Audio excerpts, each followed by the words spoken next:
William Anderson's hands trembled, not from his usual arthritis, but from the primal horror unfolding before him. Time collapsed between this moment and the blood-soaked jungles of Da Nang, 1968. The German Shepherd lay motionless in the Arizona dust, its once proud body now a writhing mass of maggots and flies. What God would allow this? What man could inflict it? The dog's eyes, amber pools of fading intelligence, found Williams, triggering an avalanche of memory. His medic's oath, whispered promises to dying boys, the vow that no one deserved to die alone. The summer heat pressed down like mortality itself, the same merciless sun that had watched over too many last breaths, in Vietnam, at Margaret's hospice bed, and now on this forgotten back road. "I won't leave you behind, soldier," William whispered, his weathered hands reaching out as the grandfather clock of his remaining years ticked louder than his uncertain heart.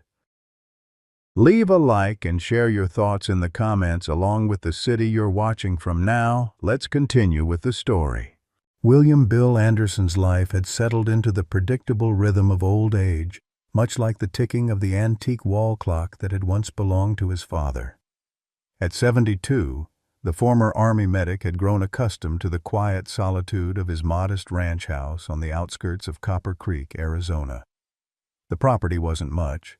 3 acres of sun-baked earth, a weather-beaten house with a sagging front porch, and a rusted mailbox that rarely held anything but bills and junk mail.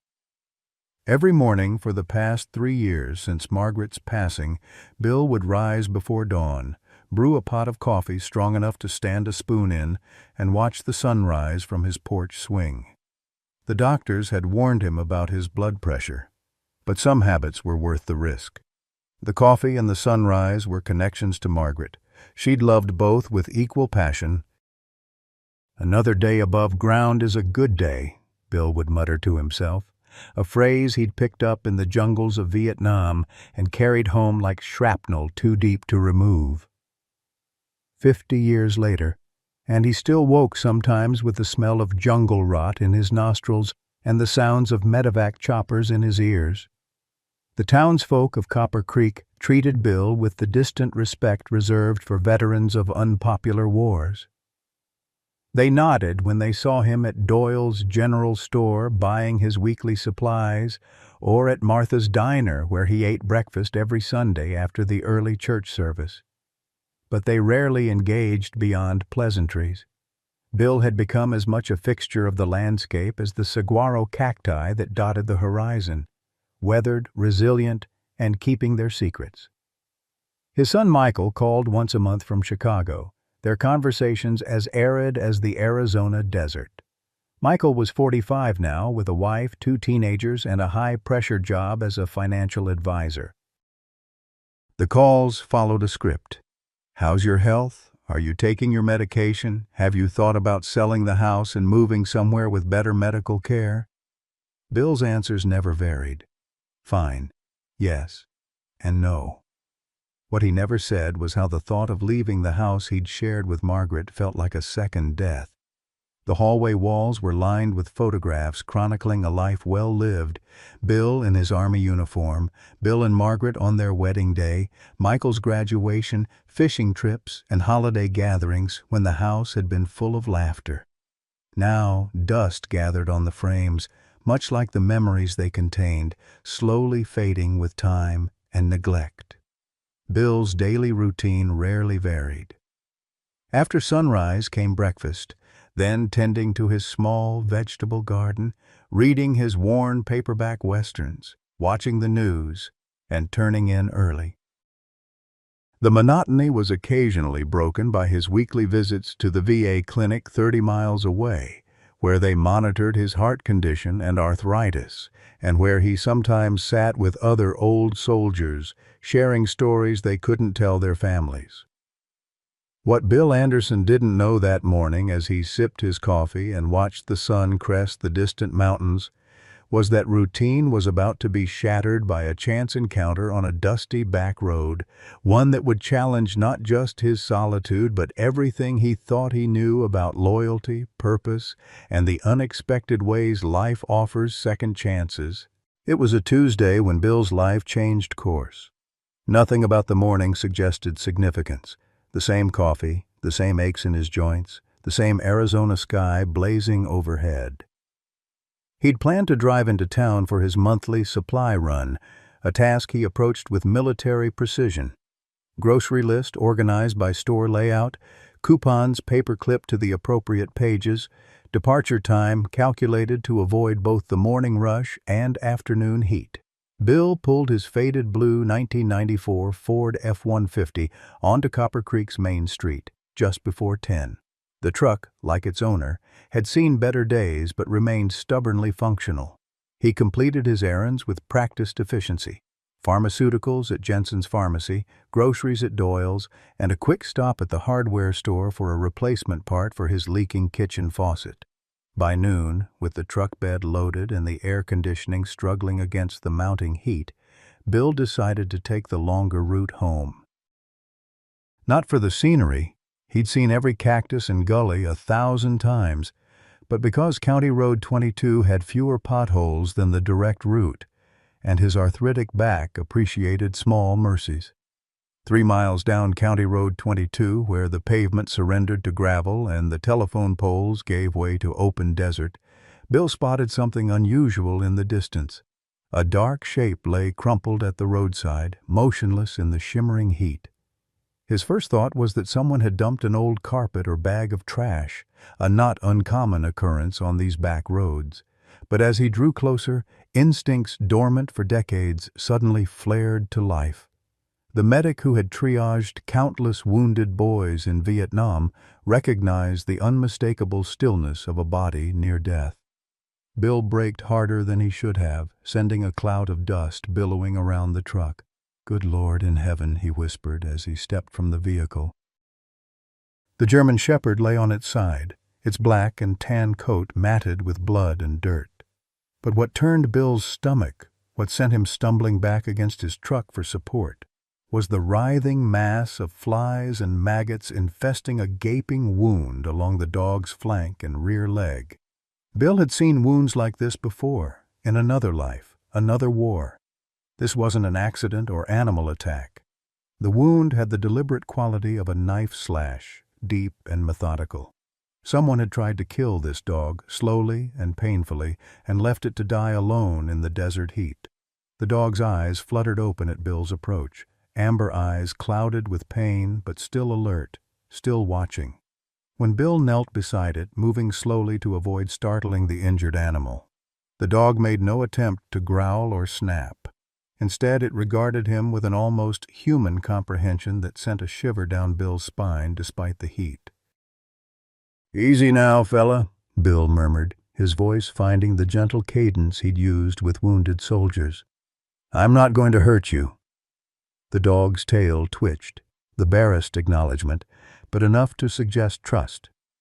Bill's medical assessment was grim: severe dehydration, infection already setting in, significant blood loss. Without immediate attention, the animal wouldn't survive another hour in this heat. Bill removed his cotton button-up shirt, leaving him in his undershirt, and carefully draped it over the dog's torso, avoiding the worst of the wounds. When he slid his arms beneath the animal to lift it, he expected resistance or a pain response, but the dog remained eerily cooperative, as if understanding Bill's intent. "Christ, you're a big one," Bill grunted as he lifted. The dog was severely underweight, but still easily 70 pounds of dead weight. His back protested, but muscle memory from carrying wounded comrades kicked in. "Hang in there, soldier. We're getting you help." In the truck, Bill arranged his emergency blanket on the passenger seat and gently placed the dog upon it. The animal's breathing was shallow but steady. Bill cranked the air conditioning to maximum, then pulled out his ancient flip phone, a source of constant amusement to his grandchildren, and dialed the only veterinarian in Copper Creek. "Sarah, it's Bill Anderson. I've got an emergency." Dr. Sarah Thompson had been Copper Creek's veterinarian for nearly 30 years. She'd treated Margaret's beloved cats and had been kind when Bill couldn't bring himself to keep them after her passing. If anyone could help, it would be Sarah. "Bill? What kind of emergency?" Her voice carried the practical concern of someone accustomed to rural crises. "Found a dog out on County Road 22, German Shepherd. Bad shape, knife wounds, I think. Maggots, dehydration." Bill kept his voice steady, clinical, the way he'd reported casualties decades ago. "Bring him in immediately. I'll clear my schedule."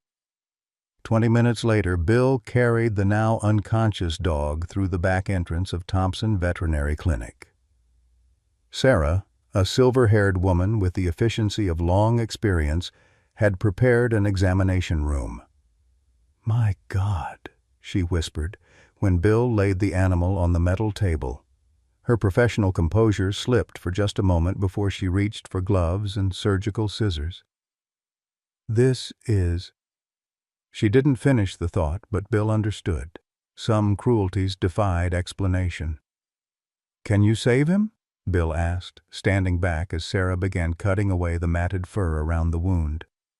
"I don't know yet. He's lost a lot of blood. The wound is infected. Those maggots might actually have kept him alive by eating the necrotic tissue."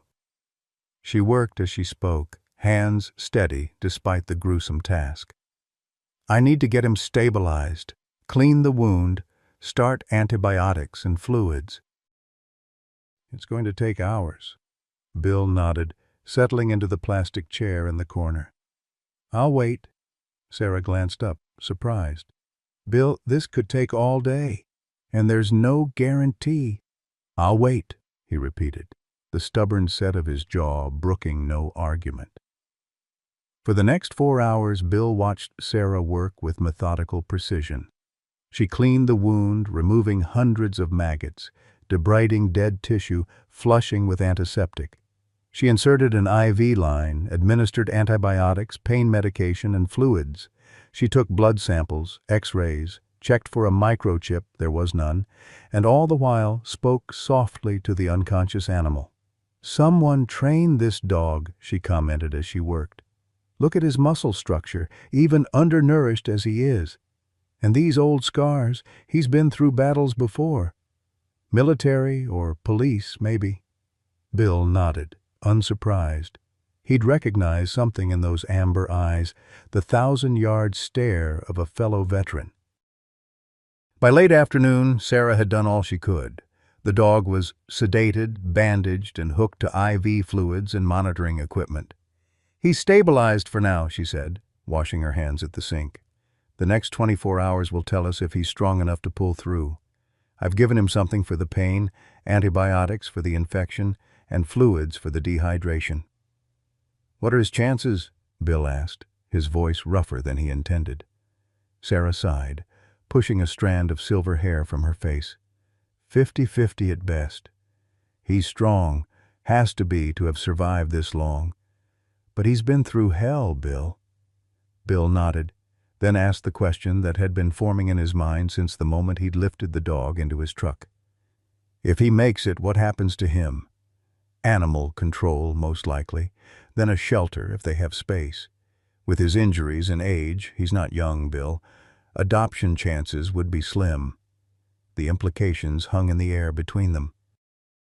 Rural shelters were overwhelmed, underfunded. A damaged older dog would likely be euthanized. "How much do I owe you?" Bill asked. Sarah named a figure that would consume most of Bill's monthly pension. He nodded without hesitation. "And if I wanted to take responsibility for him? If he pulls through?" Sarah studied him with the same careful assessment she'd given the dog. "You haven't had a pet since Margaret's cats, Bill. A dog like this, he'll need special care, ongoing treatment.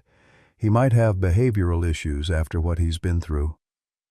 "I was a combat medic," Bill reminded her, a hint of stubbornness creeping into his voice. "I know something about patching up the wounded and dealing with trauma." A small smile touched Sarah's lips. "Yes, I suppose you do?"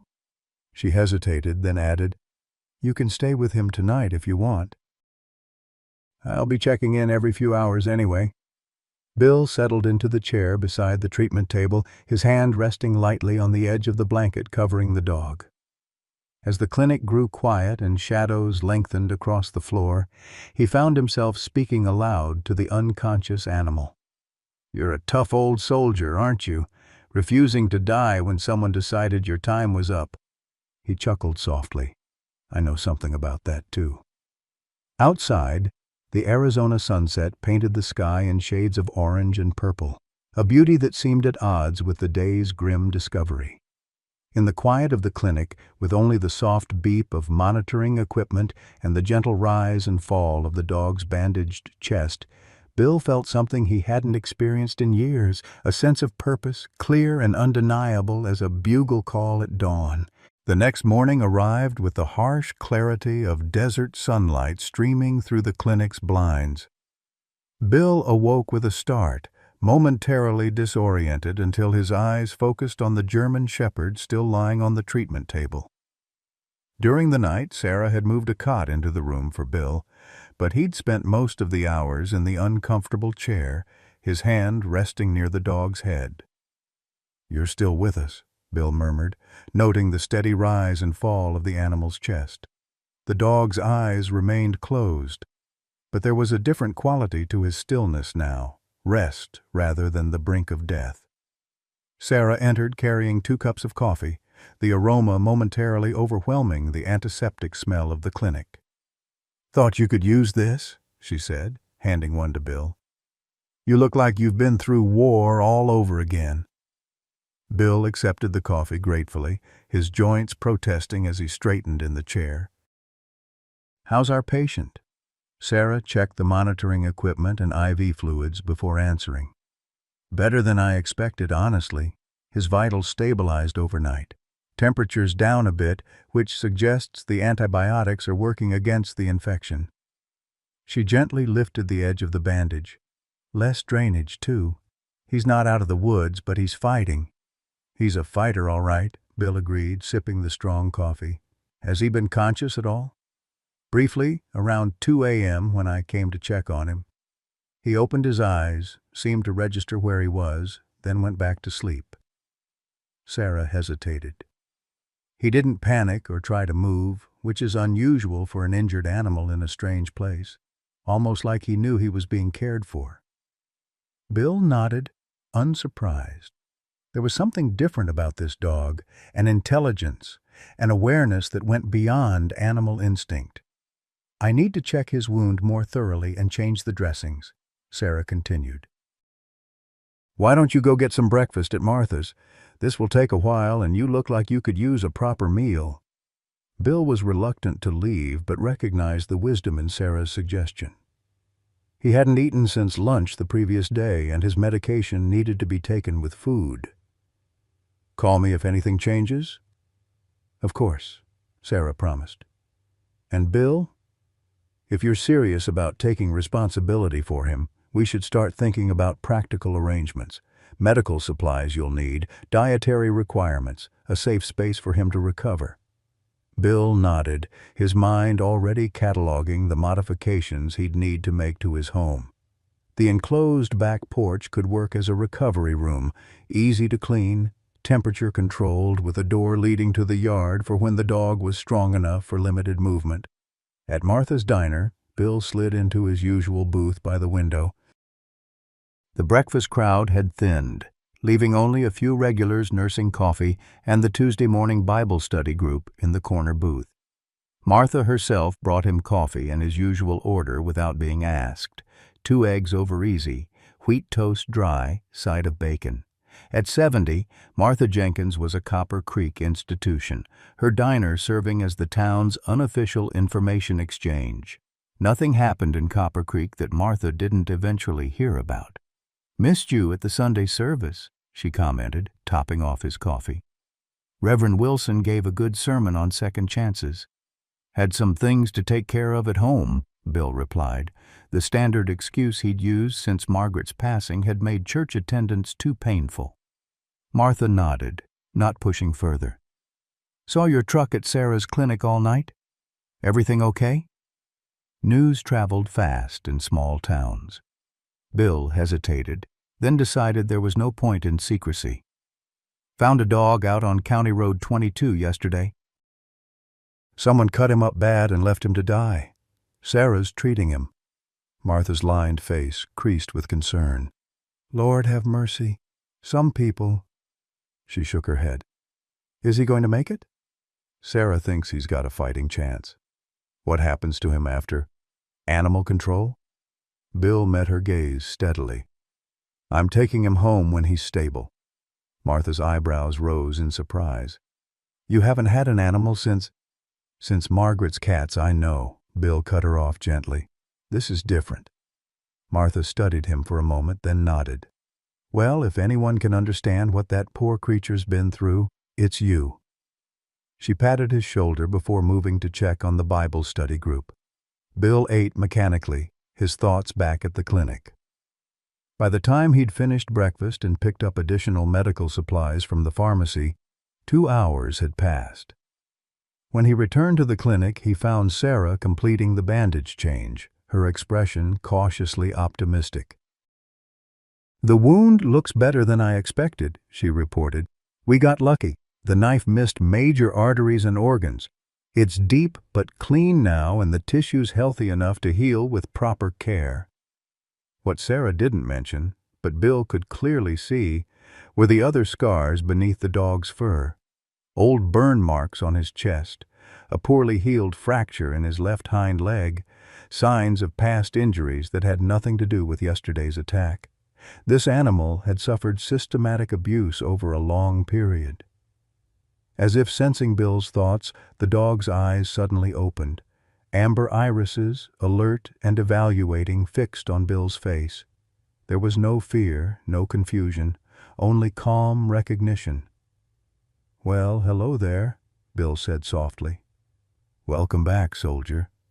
The dog's tail moved slightly, not quite a wag, but an acknowledgement. He made no attempt to rise, seeming to understand his condition required stillness. He needs a name, Sarah said, disposing of the used bandages. Can't keep calling him the dog if he's going home with you. Bill considered the animal before him. The watchful intelligence in those eyes, the dignity maintained despite grievous injury, the quiet strength evident in his very survival. Sergeant, he decided. He's Sergeant. The dog's ears twitched at the name, his gaze intensifying as if in approval. Sergeant it is, Sarah agreed. Now, he'll need to stay here another day or two for observation and IV antibiotics. After that, if he continues improving, we can talk about home care. Over the next 48 hours, Sergeant's condition steadily improved. By the second evening, he was able to lift his head and accept small amounts of water and soft food from Bill's hand. By the third morning, he managed to stand briefly despite Sarah's gentle admonishments to rest. He's determined, I'll give him that, Sarah remarked, as Sergeant settled back down, clearly exhausted by the simple effort of standing but satisfied with the accomplishment. Military training, Bill suggested. He's used to pushing through pain. Sarah nodded thoughtfully. That would explain a lot. His behavior is too disciplined for an ordinary pet. The way he responds to direct commands, how he seems to understand everything we say. That afternoon, Sarah deemed Sergeant stable enough for transfer to Bill's home, though with a long list of care instructions and medications. I'll need to make home visits every other day to check his wound and change the bandages, she said, as Bill carefully loaded Sergeant into the passenger seat of his truck. And you call me immediately if his condition changes, fever, increased pain, bleeding, anything unusual. Yes, ma'am, Bill replied with the faintest smile. We'll follow doctor's orders. The drive home was conducted in comfortable silence, Sergeant sitting upright despite his weakness, watching the landscape pass with evident interest. When they pulled up to Bill's ranch house, the dog's ears perked forward, taking in his new surroundings. "It's not much," Bill told him as he helped Sargent from the truck, supporting the dog's weight as they slowly made their way to the porch. "But it's quiet and it's safe." Bill had spent the previous evening preparing the enclosed back porch, creating a comfortable bed from an old mattress covered with clean blankets, setting out water and food bowls, and arranging the medical supplies within easy reach. Now he guided Sargent to this makeshift recovery room. The dog inspected the space carefully, sniffing each corner despite his weakness, before settling onto the mattress with a deep sigh that seemed to convey both pain and relief. "Home, sweet home," Bill said, sitting beside him. "For both of us." That night, Bill slept on the couch in the living room, leaving the door to the porch open so he could hear Sargent if needed. Twice he awoke to check on the dog, finding him sleeping peacefully each time. By morning, Bill had developed a care routine: medications with breakfast, gentle cleaning around the bandaged area, short periods of supported standing to prevent muscle atrophy, fresh water always available. On the 5th day, disaster struck shortly after midnight. Bill awoke to strange sounds from the porch, a rhythmic thumping followed by whimpering. He found Sargent in distress, his breathing labored, body trembling with fever. "Hang on, boy," Bill urged, grabbing his phone to call Sarah. The infection had flared despite the antibiotics, she explained when she arrived 20 minutes later, her hair hastily pulled back and wearing sweatpants under her clinic coat. For the next 3 hours, they fought to stabilize Sargent's condition, Sarah administering emergency medications while Bill monitored vital signs and kept the dog calm with his steady presence and voice. "Talk to him," Sarah instructed as she prepared another injection. "He responds to you." So Bill talked, his voice low and steady, telling Sargent stories about Vietnam, about the men he'd saved and lost, about Margaret, about the garden he was planning to expand come spring. He wasn't sure if the words mattered, but the rhythm of his voice seemed to anchor the dog, giving him something to focus on beyond the pain. By dawn, the crisis had passed. Sargent's fever broke, his breathing eased, and he fell into an exhausted sleep with his head resting against Bill's leg. "That was close," Sarah said, packing up her emergency kit. "Too close. He's fighting hard, but this infection is aggressive." "He'll make it," Bill stated with certainty. "He's not going to give up, and neither am I." Sarah studied the older man with professional assessment. "You haven't slept properly in days, Bill. You've got your own health to consider." "I've gone longer without sleep," he replied dismissively. "In worse conditions than this." "That was 50 years ago," she reminded him gently. "You're not 22 anymore." Bill's expression hardened slightly. "Some things don't change, Sarah. When someone's counting on you, you don't walk away because you're tired."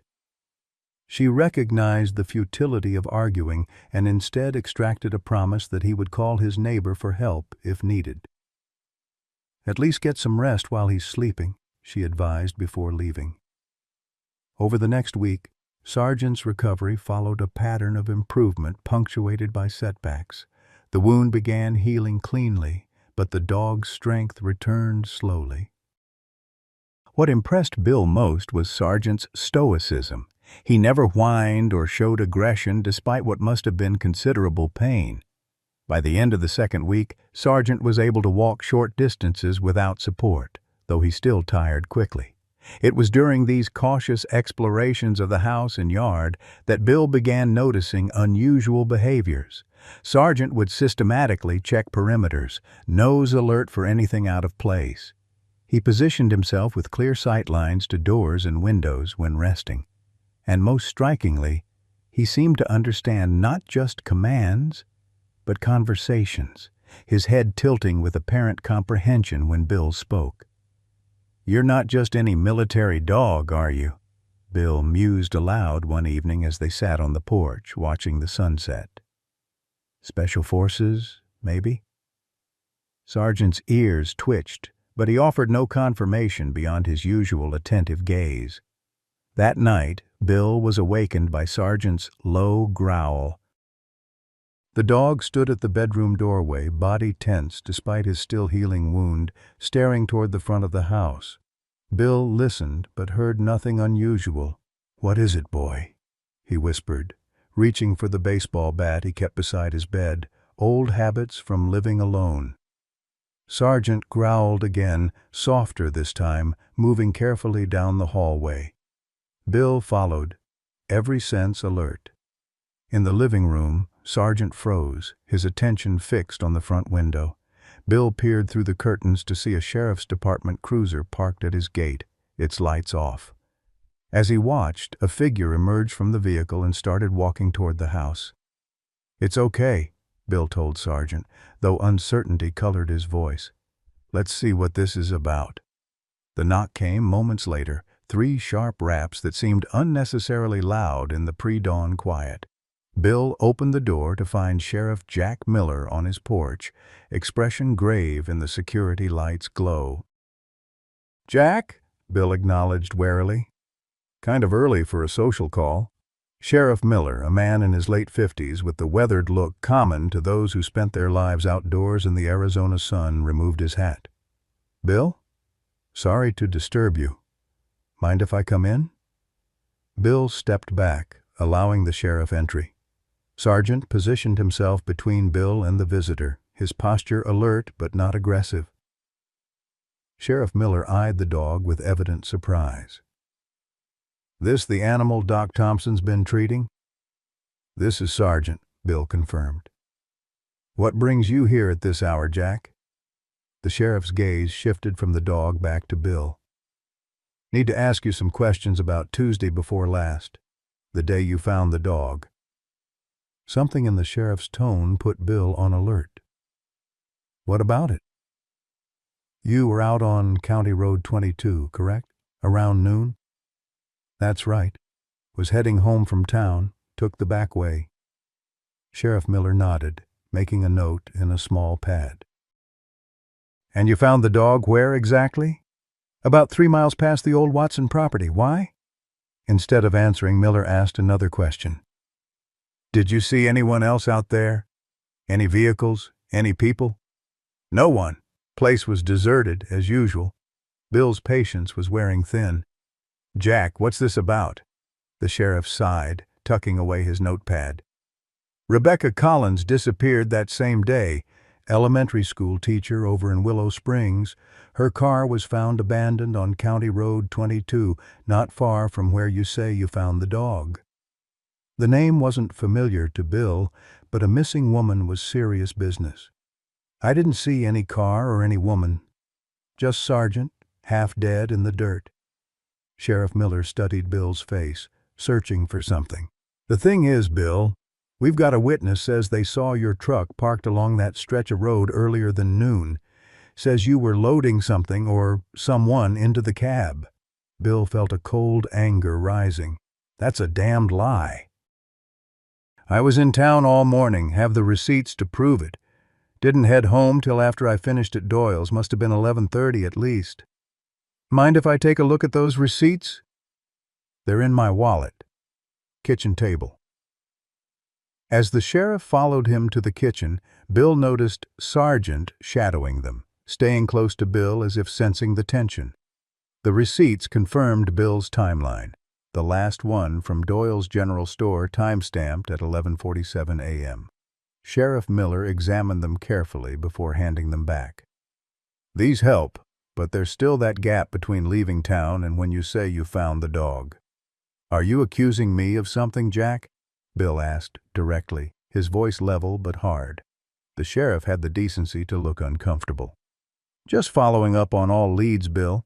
Ms. Collins was well liked, and people are concerned." "As they should be," Bill acknowledged. "But I didn't see her or her car, just the dog." Sheriff Miller nodded slowly. "All right. I'll note that in my report." He hesitated, then added, "There's something else you should know. The witness, Frank Davidson, he claims the dog wasn't with you when you drove away." Bill felt his blood pressure rising dangerously.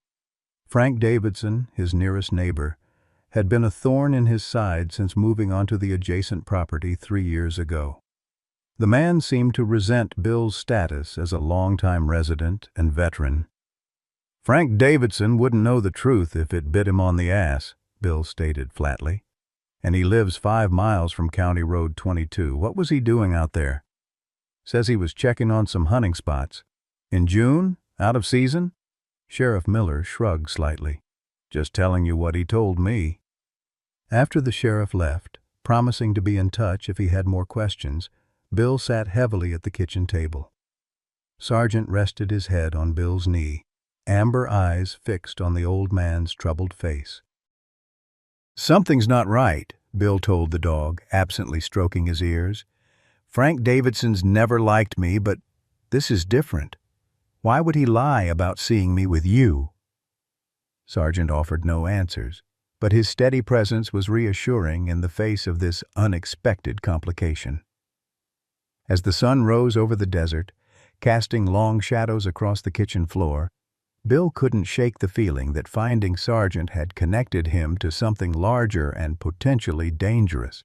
What neither man nor dog could know was how prophetic that feeling would prove to be. The desert summer pressed on, days bleeding into weeks as Sargent's physical recovery progressed steadily.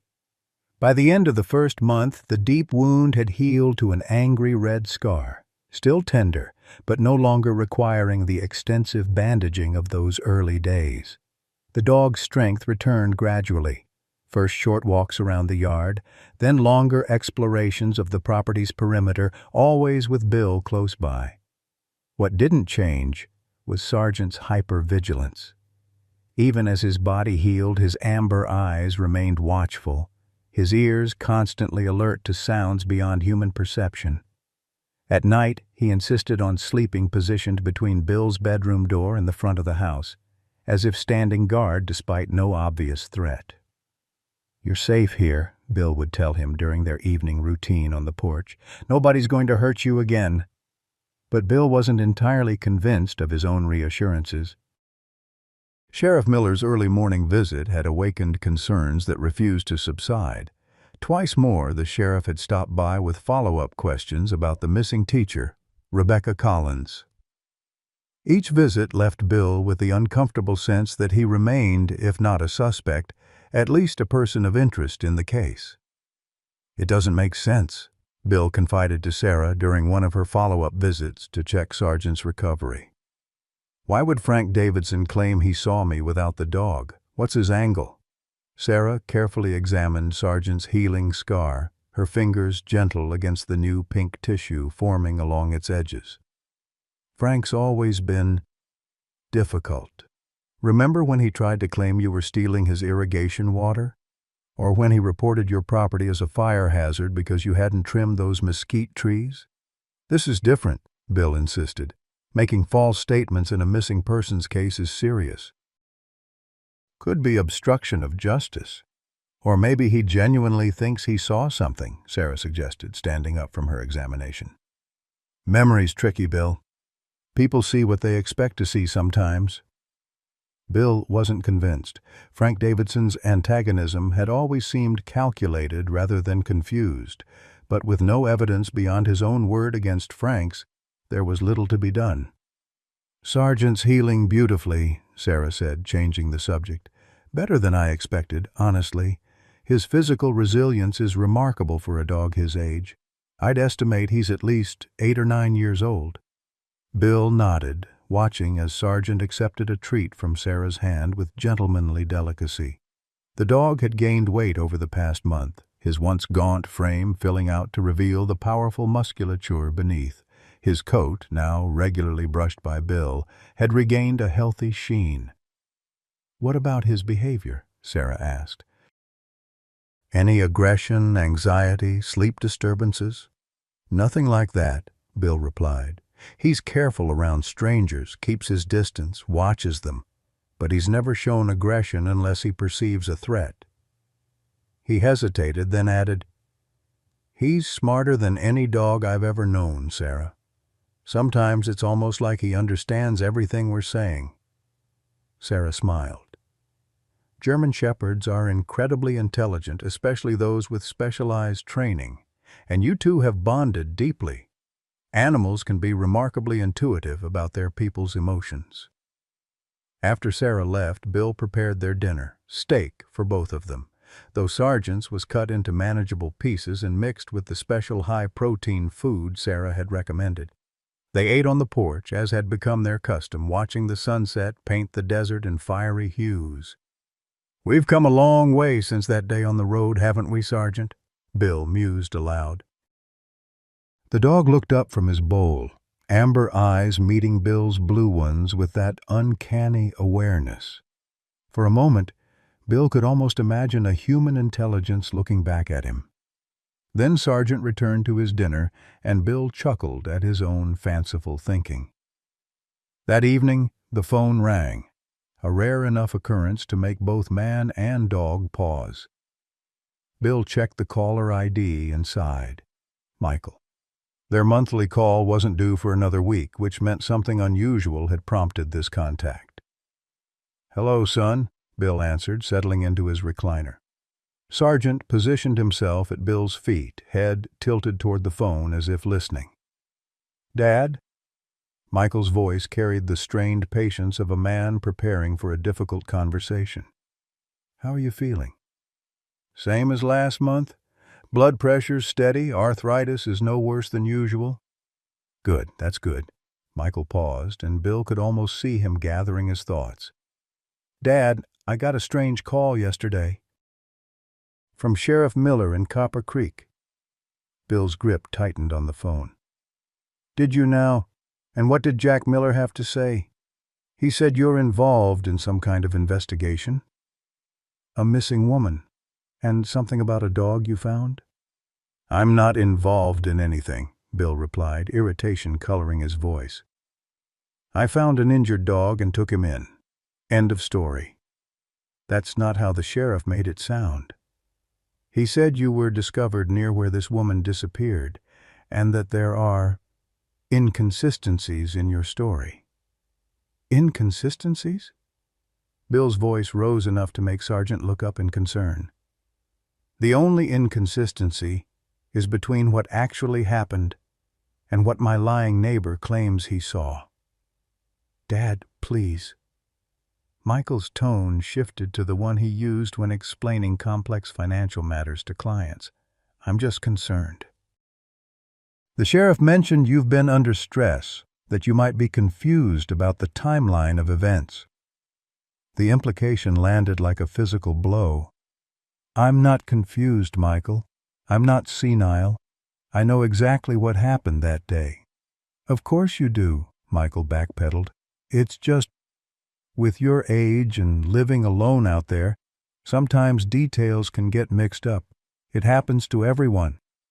Bill felt a familiar helplessness rising, the same feeling he'd experienced when the VA doctors had dismissed his back pain as age-related degeneration, until an MRI finally revealed the shrapnel fragments they'd missed during his field surgery in Vietnam. "I'm not imagining things," Bill stated flatly. "Sargent is real. The attack on him was real, and I had nothing to do with that missing woman. Sergeant, you named the dog after your rank? It suits him." Michael sighed audibly. "Dad, I'm worried about you." "Maybe it's time to reconsider the assisted living options we discussed last year. Sunrise Meadows has an opening in their independent living section. You'd have your own apartment, but with staff nearby if needed." "I'm not leaving my home," Bill said with finality.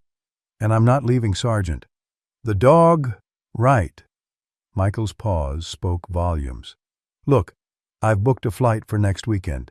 I think we should talk about this in person." After the call ended, Bill sat in silence, his hand absently stroking Sargent's head. The dog leaned into his touch, offering wordless support. "They think I'm losing my mind," Bill told him softly. "Making things up. Maybe even harming that poor woman." Sargent's eyes held no judgment, only steady companionship. In that moment, Bill felt the dog understood his frustration better than his own son ever could. The next morning brought another visitor, Martha from the diner, bearing a casserole and concerned expression. Bill invited her in reluctantly, sensing this wasn't merely a social call. "Thought you might like some home cooking," she explained, placing the dish on the kitchen counter.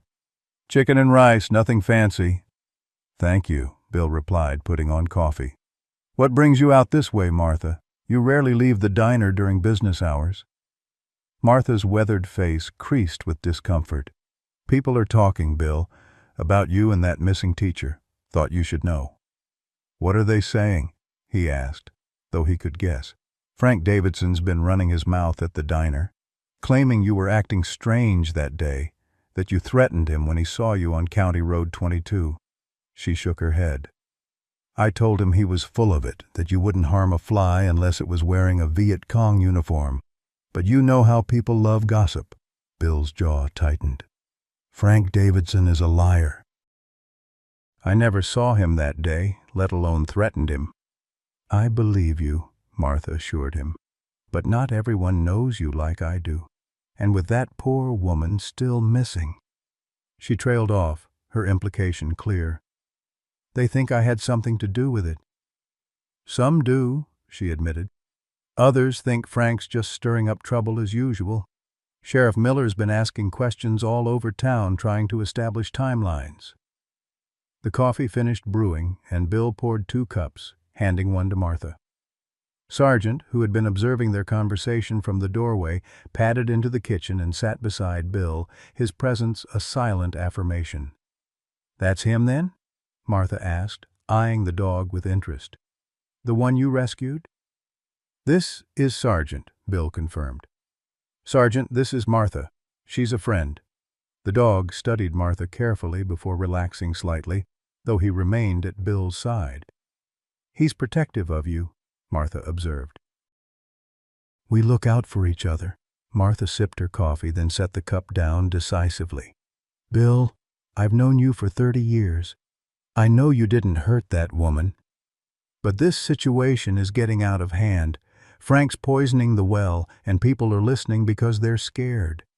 A teacher gone missing hits close to home." "What would you have me do?"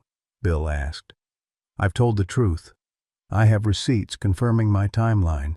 I've cooperated with Jack's investigation." "Maybe you need to be more proactive," Martha suggested. "Go into town more often. Let people see you. Remind them who you really are, not who Frank says you are." After Martha left, Bill considered her advice. She wasn't wrong. Isolation had always been his default response to adversity. After Vietnam, he'd retreated to remote fire lookout posts in Montana for 3 years before Margaret had drawn him back into the world. After her death, he'd withdrawn again, his interactions with Copper Creek reduced to the bare minimum necessary for survival. "What do you think, Sergeant? Should we make ourselves more visible?" The dog's ears perked up at the question, his head tilting as if genuinely considering the matter. The next morning, Bill drove into town with Sargent sitting upright in the passenger seat, alert but calm. Their first stop was Doyle's general store for groceries. As they walked in, conversations paused, heads turned, and Bill felt the weight of community scrutiny. Some curious, some suspicious, some sympathetic. Harold Doyle, the 3rd-generation owner of the store, approached with cautious friendliness. "Morning, Bill. This must be the dog Doc Thompson's been treating." "This is Sargent," Bill confirmed, noting how the dog remained poised beside him, neither nervous nor aggressive, despite the attention. "Handsome animal," Harold commented. "Seems well-behaved, too." "He is." Bill gestured to his shopping list. "Just need the usual items, plus some extra dog food." As Bill shopped, he was acutely aware of whispered conversations resuming, of glances thrown his way. Sargent stayed close, occasionally stopping to allow a child to pet him under Bill's supervision, but otherwise maintaining his alert posture. Their next stop was Martha's diner for lunch. Bill rarely ate out, but Martha's suggestion to be more visible made sense. When they entered, the usual lunchtime buzz quieted momentarily before resuming at a slightly lower volume. "Bill Anderson," Martha greeted loudly enough for everyone to hear. "And this must be Sergeant. I've been telling everyone about this handsome fellow." She showed them to a booth by the window and brought a bowl of water for Sergeant, who accepted the offering with dignified appreciation. "Chicken sandwich special today," Martha informed Bill. "Made it myself this morning." As they ate, Bill his sandwich, Sergeant a plain chicken breast Martha had provided, Bill was aware of the diner's patrons watching them with varying degrees of subtlety. Some, like old Tom Watson, who'd served in Korea, nodded respectfully. Others, particularly a group of younger men at the counter, regarded them with open suspicion. "Don't mind them," Martha murmured when she brought Bill's coffee refill. "They're friends of Frank's son, cut from the same cloth." After lunch, Bill decided to walk Sergeant down Main Street before heading home. The exercise would be good for both of them, and continued visibility couldn't hurt. They had just passed the hardware store when a black SUV pulled up beside them. Sheriff Miller rolled down the window. "Bill, got a minute?" Bill approached the vehicle, Sergeant at his heel. "What is it, Jack?" "Got some new information about the Collins case. Mind stopping by the station later today?" "Say around 3? "I'll be there," Bill agreed, his stomach tightening with apprehension. At precisely 3 o'clock, Bill parked outside the Copper Creek Sheriff's Department, a modest building housing 4 deputies, the sheriff, and a part-time receptionist. Sergeant made a move to exit the truck with him, but Bill shook his head. "Not this time, boy. Stay here. I won't be long." The dog's expression conveyed clear disagreement, but he settled back onto the seat, amber eyes tracking Bill all the way to the building's entrance. Inside, the receptionist, Donna Miller, the sheriff's wife, looked up with a tight smile. "He's expecting you, Bill. Go on back." Sheriff Miller's office was Spartanly furnished, a desk, filing cabinets, and a wall of commendations and family photos. The sheriff gestured to the chair across from him as Bill entered. "Appreciate you coming in," Miller began, shuffling papers on his desk. "We've had some developments in the Collins case I wanted to discuss with you directly." "Have you found her?" Bill asked. "No." Miller leaned back, studying Bill's face. "But we found her car keys. They were discovered by a hiker out near Watson's Gulch, about 4 miles from where her car was abandoned." Watson's Gulch was in the opposite direction from Bill's property relative to where he'd found Sergeant. "That's nowhere near where I was that day." "No, it isn't," Miller acknowledged. "Which raises some interesting questions about Frank Davidson's statement. According to him, you were headed toward town when he saw you, not away from it. If Ms. Collins was taken to Watson's Gulch, that timeline doesn't work." Bill felt a surge of vindication. "Frank Davidson is lying. I've been saying that from the beginning." "Maybe," Miller allowed. "Or maybe he's mistaken. Either way, we're expanding our search area based on this new evidence." As the sheriff continued outlining the investigation's progress, Bill noticed a photograph on the desk, a smiling woman with auburn hair and kind eyes standing in front of a classroom. "Is that her? Rebecca Collins?" Miller nodded. "That's her, 38 years old. Taught 3rd grade at Willow Springs Elementary for 6 years. Well-liked, no enemies anyone can identify." Bill studied the photo with a sense of sorrow for this woman he'd never met, whose disappearance had somehow become entangled with his own life. "I hope you find her, Jack. Alive and well." "So do I, Bill." The sheriff's expression remained unreadable. "There's one more thing. We pulled the surveillance video from the gas station at the intersection of County Road 22 and Highway 18. Your truck appears on it at 12:17 p.m. heading toward your property. That confirms part of your timeline." Bill nodded, not surprised. "And?" And at 12:05 p.m., another vehicle passed through that same intersection, a dark blue pickup with a distinctive rust patch on the passenger door. Matches the description of Deputy Parker's personal vehicle. Thomas Parker? Bill recalled the deputy who had accompanied Sheriff Miller on a follow-up visit, a man in his 40s with close-cropped hair and a military bearing. Sargent had reacted strongly to him, growling low in his throat until Bill had calmed him. Tom was off duty that day, said he was hunting coyotes out on BLM land, Miller explained.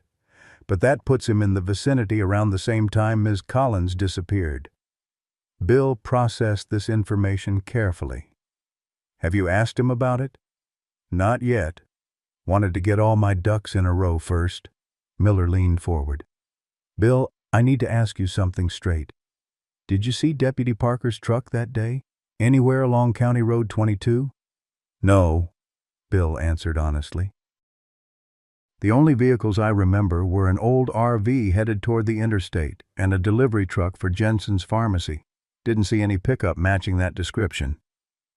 Miller nodded, making a note. All right, thanks for coming in, Bill. If you remember anything else, anything at all, let me know. As Bill left the sheriff's office, he couldn't shake the feeling that something significant had just occurred, though he wasn't entirely sure what. The revelation about Deputy Parker's presence near the scene raised new questions, as did the discovery of Rebecca Collins' keys miles from where her car had been found. Outside, Sargent greeted him with evident relief, standing alert in the truck bed where he'd apparently jumped to get a better view of the station entrance. As they drove home, Bill recounted the conversation with Sheriff Miller, finding comfort in the dog's attentive presence. Something doesn't add up, Sergeant, he concluded as they turned onto the dusty road leading to his property. Why would Frank lie about seeing me? And what was Deputy Parker really doing out there that day? That evening, as they sat on the porch watching the sunset, Bill's phone rang again. The caller ID displayed Michael's number. Dad? His son began without preamble. I've changed my flight. I'm coming tomorrow instead of next weekend. There are things we need to discuss that can't wait. Bill felt a surge of frustration. Michael, there's nothing so urgent it requires you to change your plans. I'm fine. It's not just about you, Dad, Michael replied, his voice tense. It's about this investigation. Sheriff Miller called me again. He says they're looking at all possibilities, including that you might have witnessed something without realizing it. He mentioned cognitive testing, Dad. The implication was clear. The authorities were questioning Bill's mental competence, his ability to accurately recall and report events. I know what I saw and didn't see, Bill stated firmly, and I don't need cognitive testing to prove it. Please just hear me out when I get there, Michael pleaded. My flight lands at Phoenix at noon.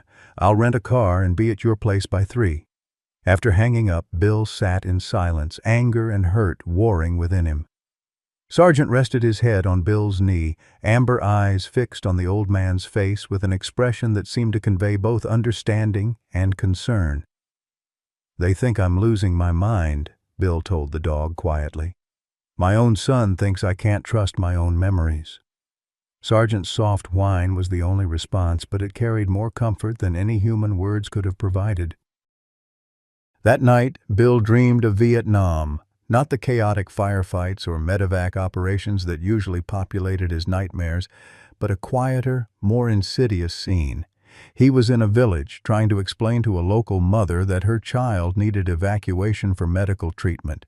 Despite his interpreter's efforts, the woman clutched her son protectively, fear and suspicion in her eyes. She didn't understand Bill's intentions, couldn't trust that this foreign soldier wanted to help rather than harm. He awoke at dawn, the dream's emotional residue lingering. Sargent was already alert, watching him from his position near the bedroom door. Just a dream, boy, Bill assured him, though the parallel between that long-ago mother's distrust and his current situation wasn't lost on him. As he made coffee, Bill considered the day ahead. Michael would arrive by mid-afternoon, undoubtedly armed with assisted living brochures and well-rehearsed arguments about Bill's declining capacity for independent living. The prospect was exhausting.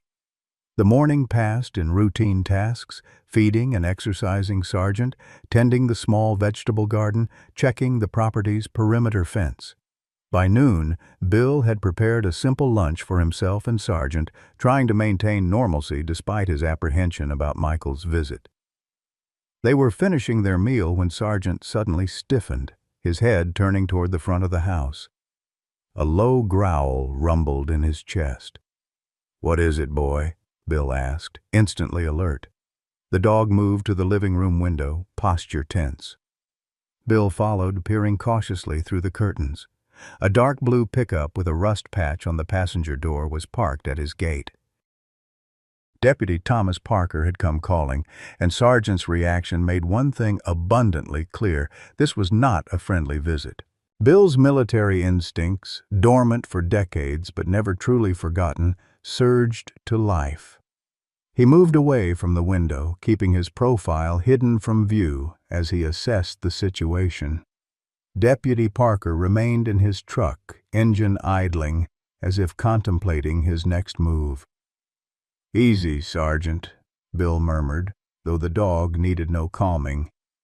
Despite his obvious agitation, raised hackles, alert posture, Sargent maintained a disciplined silence, watching the window with laser focus.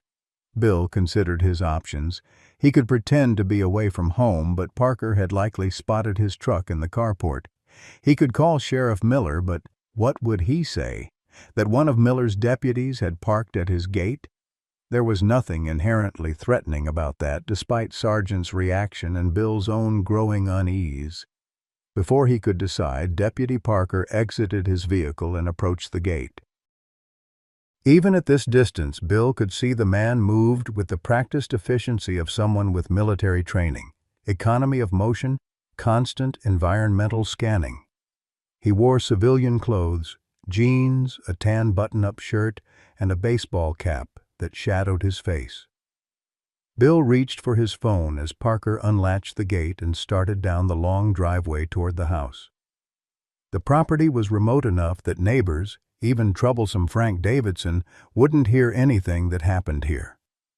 Bill's finger hovered over Sheriff Miller's contact when Sargent suddenly darted toward the back door, whining urgently. "What is it, boy?" The dog pawed at the door, then looked back at Bill with an intensity that couldn't be misinterpreted. He wanted them to leave. Now, Bill trusted that canine instinct more than his own uncertain reasoning. He pocketed his phone, grabbed his truck keys from the hook by the door, and followed Sargent through the back door.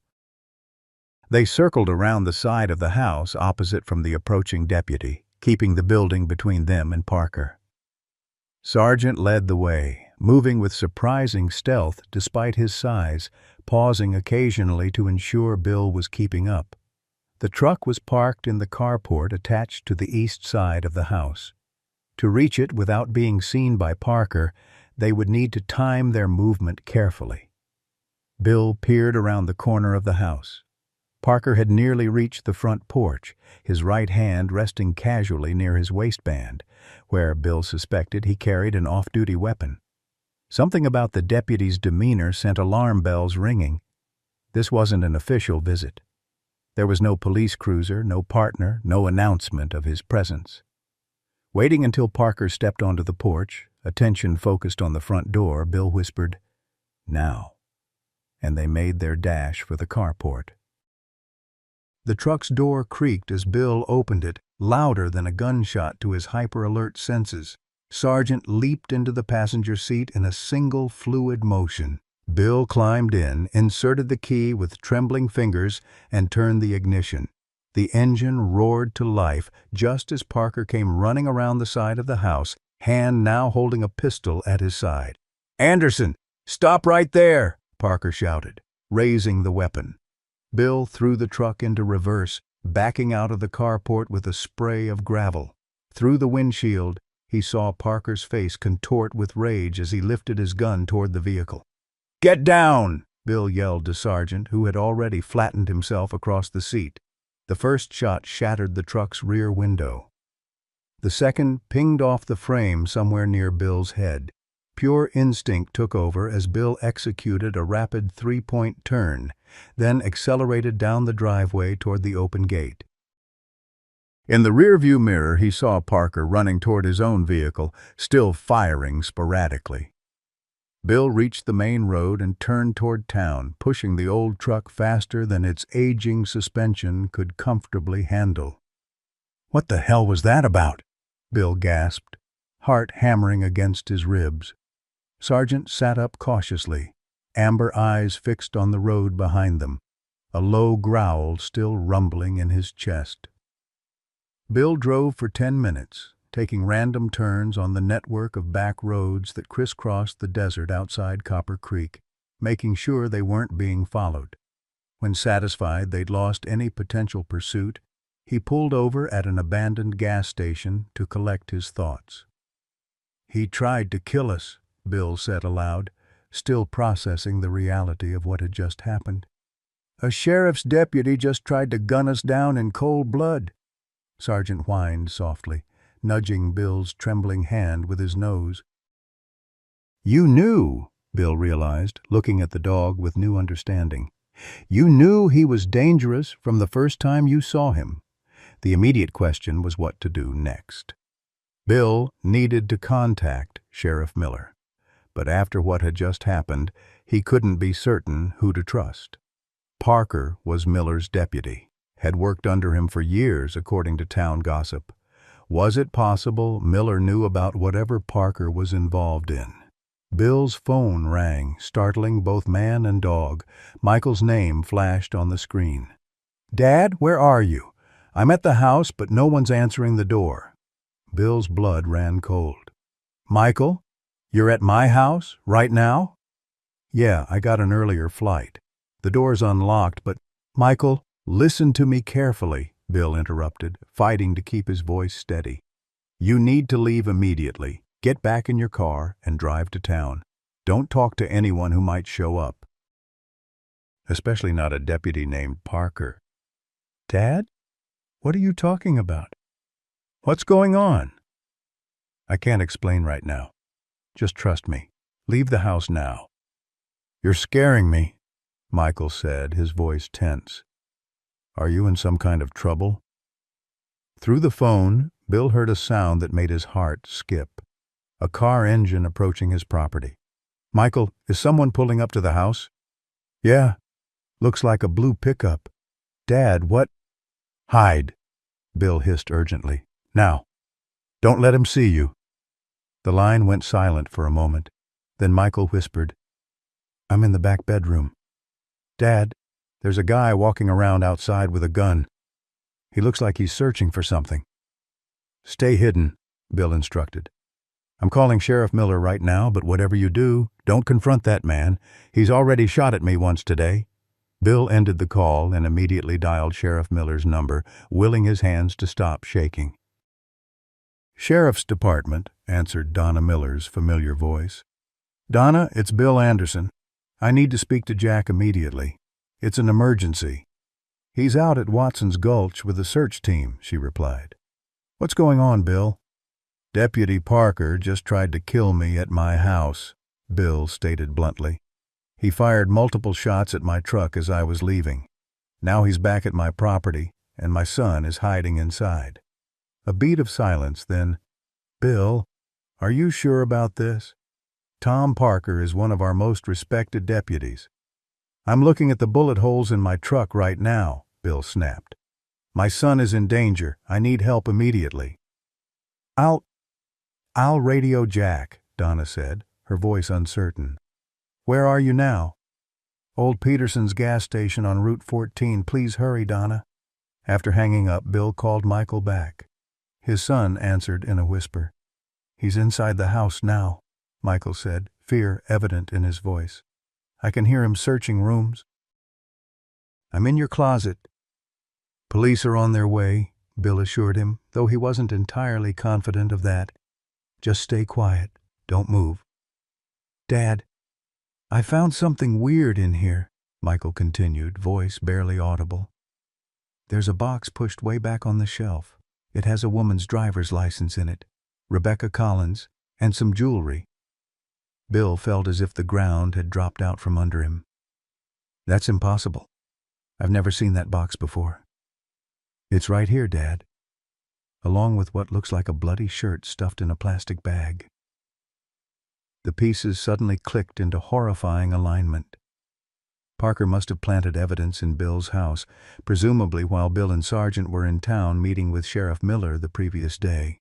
If Bill had been arrested based on that evidence, or if he'd conveniently committed suicide after being identified as a murderer, Parker's involvement would have been buried forever. "Michael, listen to me," Bill said urgently. "That evidence was planted. Parker is trying to frame me for something he did. You need to—" A crash from Michael's end of the line, followed by a shout. The call went dead. "Michael!" Bill cried uselessly at the silent phone. Sargent was already at the truck door, pawing insistently. The message was clear. They needed to go back. Now. Bill started the engine with a silent prayer. The drive back to his property seemed to take hours, though in reality it was less than 15 minutes. He cut the lights as they approached, turning down a side access road that led to the back of his property. Parking behind a stand of mesquite trees, Bill considered his options. He had no weapon beyond a tire iron and his pocket knife. Parker was armed and clearly willing to kill. But Michael was in danger, possibly already hurt or worse. "I need your help, Sergeant," Bill whispered, looking into the dog's intelligent eyes. "My son is in there." Sergeant's posture shifted subtly, alert, focused, ready. In that moment, Bill had no doubt the dog understood both the situation and what was being asked of him. They approached the house on foot, using the growing dusk for cover. 2 vehicles were parked in front, Michael's rental car and Parker's blue pickup. From outside, the house appeared quiet, but a light was on in the kitchen. Bill and Sargent circled to the back door, which stood partially open. Bill paused, listening intently, but heard nothing from inside. He glanced at Sargent, who showed no alarm, only focused attention. "Find Michael," Bill whispered, pointing inside. Sargent slipped through the door like a shadow, with Bill following close behind. They moved silently through the kitchen and down the hallway toward the bedrooms. A lamp had been knocked over in the living room, and one of the kitchen chairs lay on its side, signs of a struggle. Sargent paused at Bill's bedroom door, which stood ajar. After a moment's hesitation, the dog entered, with Bill right behind him. The room had been ransacked, drawers pulled open, mattress askew, closet door standing open. But no sign of Michael or Parker. A muffled sound from somewhere in the house caught their attention. Sargent's head snapped toward the noise, and he moved purposefully back into the hallway. Bill followed as the dog led him to the closed door of the spare bedroom. Pressing his ear against the wood, Bill could hear movement inside, a shuffling sound, then a muted voice. Sargent growled softly, confirming Bill's suspicion. Parker was inside, and likely Michael as well. Bill had no illusions about his chances against an armed, trained deputy in a direct confrontation. At 72, with arthritis and a heart condition, he was no match for Parker physically. But he had surprise on his side, and he had Sargent to. He knelt beside the dog, bringing his mouth close to the animal's ear. "When I open the door, go for his gun arm," he whispered, making a grasping motion with his right hand. Whether Sargent could understand such a specific instruction was questionable, but Bill had to try. Taking a deep breath, Bill turned the doorknob and threw the door open. The scene inside froze in a tableau of violence. Michael sat on the floor, hands bound before him with zip ties, a bloody gash across his forehead. Parker stood over him, gun in hand, a look of startled rage crossing his face as the door burst open. Sargent launched himself toward Parker with a ferocity Bill had never witnessed before, a blur of muscle and purpose. The dog's jaws clamped around Parker's right wrist with surgical precision, drawing a howl of pain as the gun clattered to the floor. Bill dove for the weapon as Parker and Sargent engaged in a vicious struggle. The deputy was strong and trained in combat, but Sargent moved with the practiced efficiency of a military working dog, maintaining his grip on Parker's arm while evading the man's attempts to strike him. Bill secured the gun, pointing it at Parker with hands that shook from adrenaline rather than age. "Don't move, Parker. It's over." But Parker was beyond reasoning. With a roar of rage, he kicked Sargent hard in the ribs, momentarily freeing himself from the dog's grip. He lunged toward Bill, clearly intent on reclaiming his weapon. The gunshot was deafening in the confined space of the bedroom. Parker stumbled, a look of surprise crossing his face as he registered the bullet hole in his shoulder. He collapsed to his knees, then toppled sideways onto the floor. Bill kept the gun trained on the wounded deputy as he moved to check on Michael. "Are you hurt badly, son?" "Just the head wound," Michael replied, eyes wide with shock. "Dad, what the hell is going on?" Before Bill could answer, the sound of sirens approached from the distance. Sargent positioned himself between the wounded Parker and the Andersons, maintaining a watchful guard despite his own obvious pain from Parker's kick. "Sheriff's Department, come out with your hands up!" Sheriff Miller's voice boomed from outside, amplified by a megaphone. "In here, Jack," Bill called back. "Deputy Parker is down but alive. We need an ambulance." The next hour passed in a blur of activity. Sheriff Miller and 2 other deputies secured the scene. Paramedics treated Michael's head wound and stabilized Parker for transport to the hospital in Willow Springs under guard. A visibly shaken Sheriff Miller took Bill's preliminary statement in the kitchen while crime scene technicians photographed the box of planted evidence Michael had discovered. "I've known Tom Parker for 15 years, Miller said, shaking his head in disbelief. "Served with him in Iraq before that. Never would have thought—" "People can surprise you," Bill replied wearily, watching as Sargent was examined by the paramedics at his insistence. The dog had suffered bruised ribs but no broken bones from Parker's kick. "We'll need formal statements from both of you," Miller continued, "and I've already called in the state police to take over the investigation, given that it involves one of my deputies." Bill nodded, too exhausted to speak further.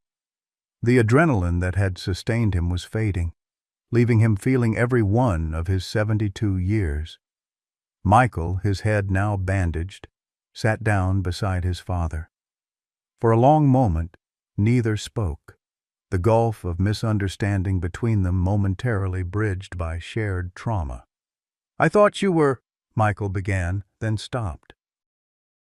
"When the sheriff's office called me about you being confused, finding a stray dog, possibly being involved in a missing person case, I assumed the worst. That I was losing my mind," Bill finished for him. "I know. I'm sorry, Dad." Michael's voice cracked slightly. "I should have trusted you." Sargent limped over to them, settling heavily at Bill's feet with a deep sigh. Bill rested his hand on the dog's head, drawing comfort from the warm solidity of him. "You didn't know him," Bill said, glancing down at Sargent. "Didn't see what I saw. How could you understand?" As the last of the emergency vehicles departed, leaving only Sheriff Miller's cruiser in the driveway, the 3 of them sat in the kitchen while Miller made coffee. The sheriff's face was drawn with fatigue and betrayal as he set mugs before them. "Parker's conscious," he reported after checking his radio. "Not saying much, but the state police will question him once he's stabilized. They've already sent a team to search his property based on the evidence found here." "Do you think he killed Rebecca Collins?" Michael asked the question Bill couldn't bring himself to voice. Miller's expression darkened. "The evidence is pointing that way. The items planted in your father's house belong to her. How Parker got them?" He shook his head. "We'll know more soon." After Miller left, promising to return in the morning with the state investigators, Bill, Michael, and Sargent sat in exhausted silence. The house, which had always seemed so secure to Bill, now felt violated, Parker's presence having contaminated the sanctuary Bill had built after Margaret's death. "You can't stay here tonight," Michael said finally. "Not with the place torn apart and everything that's happened. Let me get you a hotel room in town." Bill started to protest, then looked around at the disarray, the evidence of violence in what had been his safe haven. "All right. Just for tonight." As they prepared to leave, gathering a few necessities for an overnight stay, Bill found himself pausing at Margaret's photograph in the hallway. Her smile, captured years before her illness, seemed to offer reassurance even now. "I did what needed doing," he told her silently, "just like you always said I would." In the truck, with Michael following in his rental car, Bill glanced at Sargent sitting beside him. The dog's posture was alert despite his injuries, his amber eyes scanning the road ahead as if still on duty. "We make a good team, you and I," Bill told him softly. "Old soldiers, looking out for each other." Sargent turned to meet his gaze, and in that moment of connection, Bill felt something he hadn't experienced since losing Margaret, the absolute certainty that he was not alone in the world, that someone understood him completely. As they drove toward town, the setting sun painted the desert in hues of gold and crimson, a beauty that seemed at odds with the day's violence. Yet in that beauty, Bill found an unexpected comfort, a reminder that even after the darkest days, light always returned to the world. The Desert Palms Motel sat on the edge of Copper Creek, a single-story relic from the 1950s that had somehow survived the march of time.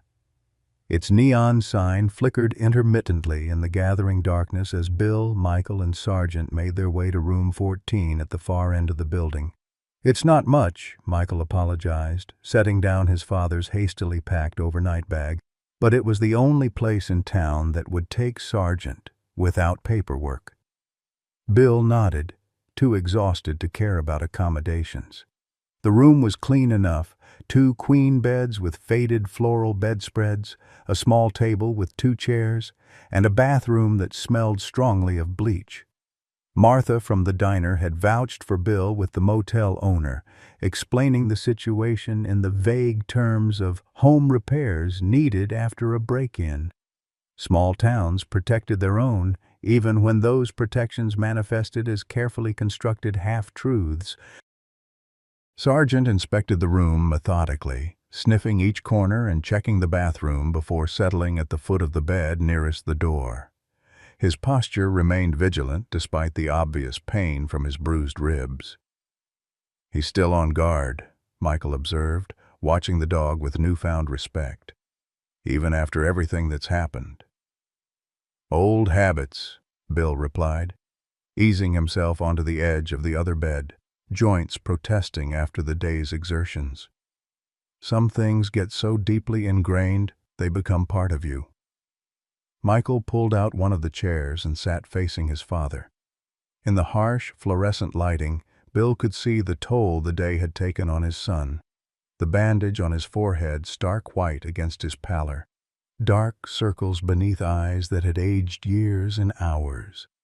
"Dad, what Parker did today, planting evidence, attacking us, that wasn't random," Michael said quietly.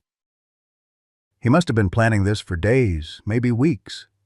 Bill nodded, the same conclusion having formed in his own mind during the drive to the motel.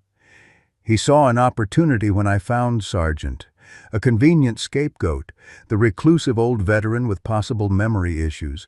Who better to frame for a disappearance he was responsible for? But why would he risk coming back to the house today? The evidence was already planted." "Because of what I told Sheriff Miller yesterday," Bill realized, the pieces falling into place. Miller mentioned they had surveillance footage showing Parker's truck near where Rebecca Collins disappeared. He was worried I might have seen something that day, something that could connect him to her. Michael leaned forward, elbows on knees. "So when Miller told him about questioning you, Parker decided to eliminate the risk, Bill finished grimly. He couldn't know what I might remember or notice with time. And with you coming to potentially move me to assisted living, this might have been his last chance to get to me at home. Sargent lifted his head at the tension in their voices, amber eyes shifting between the two men before settling back into his watchful posture. If you hadn't found Sargent that day, Michael said slowly, if you hadn't been on that road at that exact time, Parker might have gotten away with it completely. The thought hung in the air between them, heavy with implications about fate and timing. Bill glanced down at Sargent, remembering those first moments on the dusty roadside, the dog's eyes meeting his, the immediate connection he'd felt. Had it been mere coincidence? Or something more? I need to call Sarah, Bill said suddenly. Let her know what's happened and that Sargent's been injured.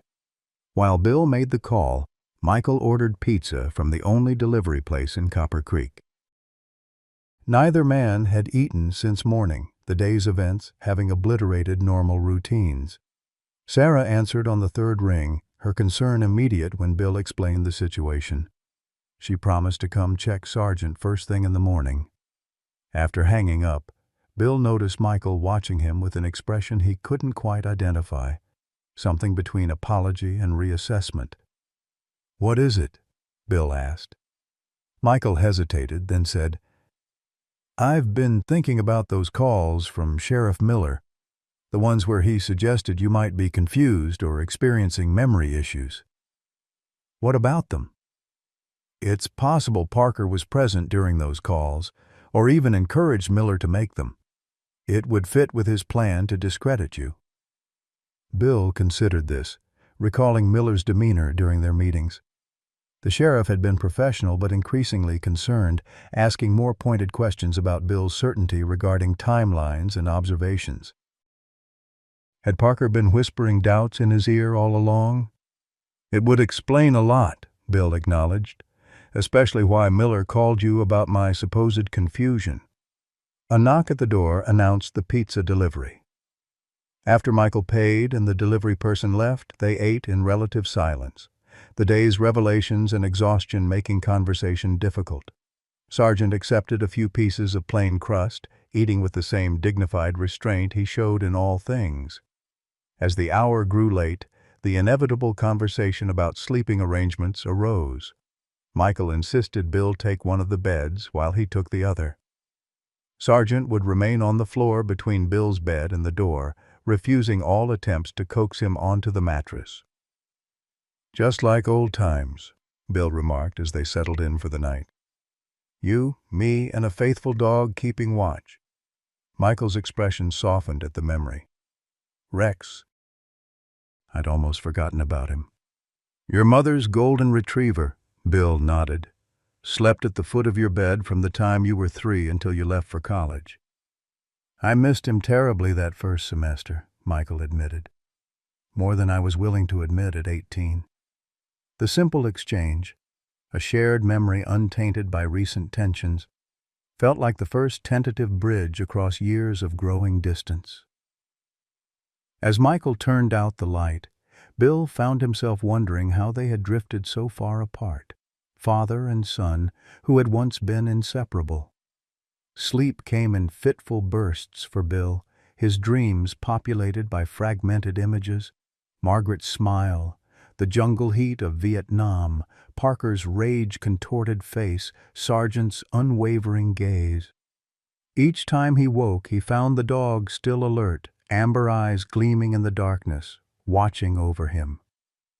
Dawn arrived with the harsh clarity of desert sunlight streaming through thin motel curtains. Bill woke to find Michael already up, sitting at the small table with coffee from the motel office and his laptop open before him. "Morning," Michael greeted, looking up from the screen. Sarah called. "She'll be here in about 20 minutes to check on Sargent." Bill nodded, struggling to sit up. Every muscle in his body protested, the previous day's adrenaline having given way to the reality of his 72 years.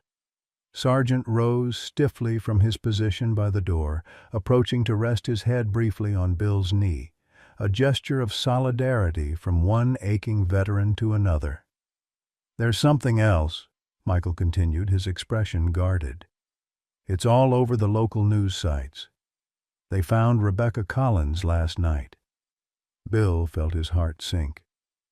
"Dead?" Michael nodded grimly. "In a shallow grave near Watson's Gulch. And Dad, they found evidence at Deputy Parker's hunting cabin. Her purse, her phone, and—" he hesitated. "Signs of restraint. They think he held her there for at least a day before killing her." The news, while not unexpected, hit Bill with physical force. He thought of the photograph on Sheriff Miller's desk, the smiling teacher who had crossed paths with a predator wearing a badge. What terror had she endured in those final hours? "Parker's in custody at the hospital," Michael continued. "Under guard and facing multiple charges now: murder, attempted murder, falsifying evidence, kidnapping. The state police have taken over completely." A knock at the door interrupted them. Sarah Thompson stood outside, medical bag in hand, her silver hair pulled back in a practical ponytail. Her eyes widened at the sight of Bill's haggard appearance. "You look worse than your dog," she remarked, setting down her bag. "Have you been checked by a doctor?" "I'm fine," Bill insisted. "Just sore. Sargent's the one who took a direct hit."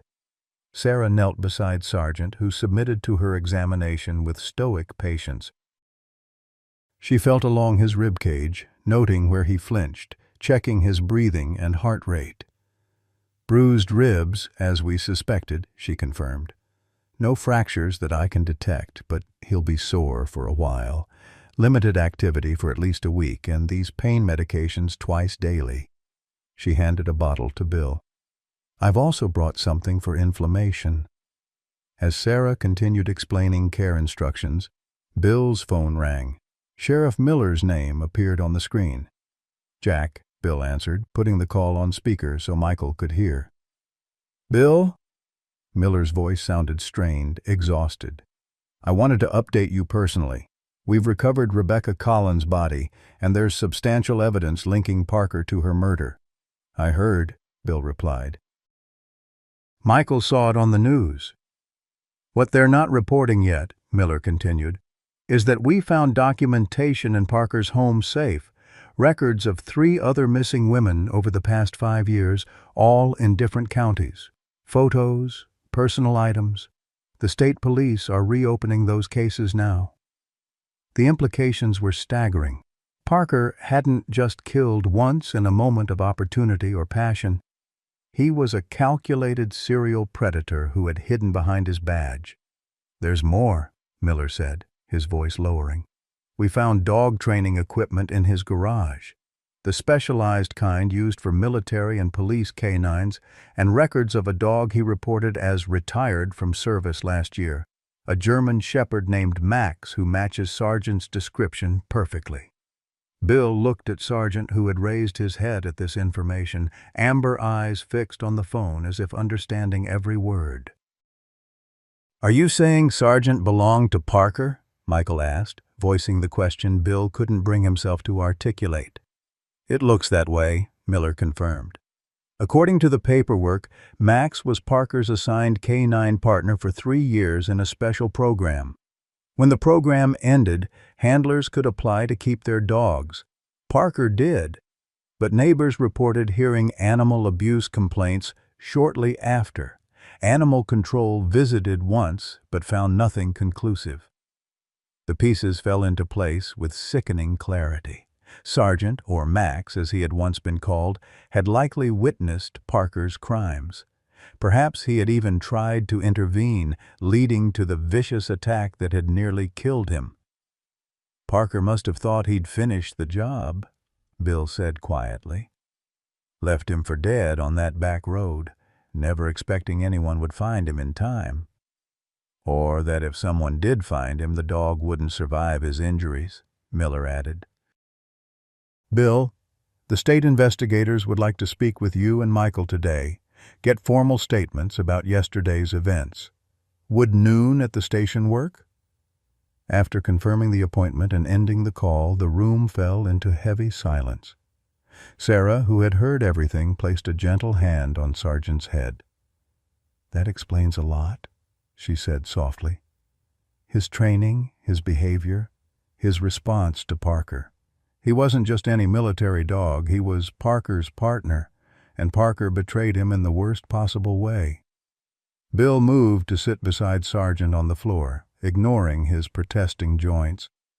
The dog leaned against him slightly, an uncharacteristic display of vulnerability. "He tried to stop Parker," Bill said with certainty. "Tried to protect Rebecca Collins or one of the others, and Parker punished him for it." Michael watched them, his expression troubled. "What happens to him now? Legally, I mean." "If he belonged to Parker, Parker forfeited any right to him when he tried to kill him," Sarah stated firmly. "Besides, with Parker facing multiple murder charges, ownership of his dog is the least of the legal system's concerns." The conversation was interrupted by another knock at the door. Michael answered to find Martha from the diner holding a large paper bag. "Brought you boys some breakfast," she announced, stepping inside without waiting for an invitation. "Figured you could use a decent meal after everything that's happened." She set the bag on the table, then turned to survey the room, her sharp eyes missing nothing.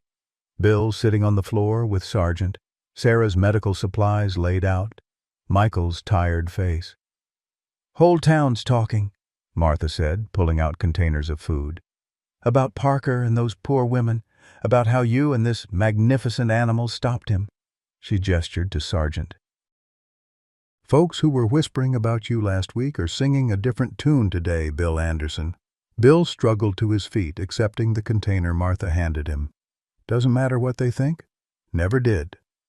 "Maybe not to you," Martha replied, "but it matters to Copper Creek.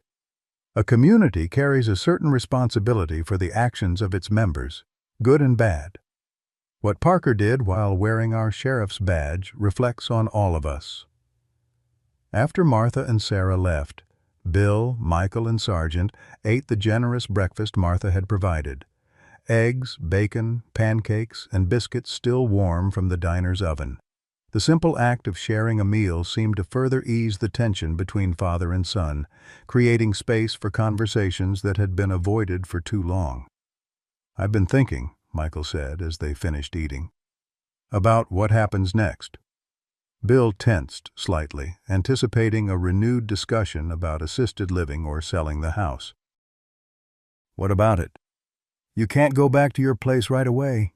It's still a crime scene, and even when they release it, there's cleaning and repairs needed." Michael hesitated. "I'd like you and Sargent to come stay with us in Chicago for a while."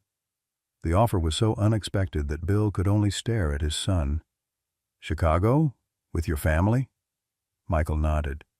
"Jenny's been wanting to meet Sargent since I called her last night, and the kids would love having their grandfather around. We have the guest room on the first floor, so no stairs to worry about." "I don't know, Michael," Bill said slowly. "Cities never agreed with me, even before Vietnam. All those people, the noise." "Just for a few weeks," Michael pressed, "until your place is ready, and then, well, we can figure out the long term when we get there." The unspoken question hung between them. Would Bill return to his isolated existence in Copper Creek, or was it time for a change? After yesterday's events, the house no longer felt like the sanctuary it once had.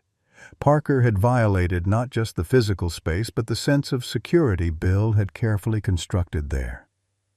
Before Bill could respond, Sargent rose from his place beside the table and moved to stand between them, looking from one to the other with that uncanny awareness.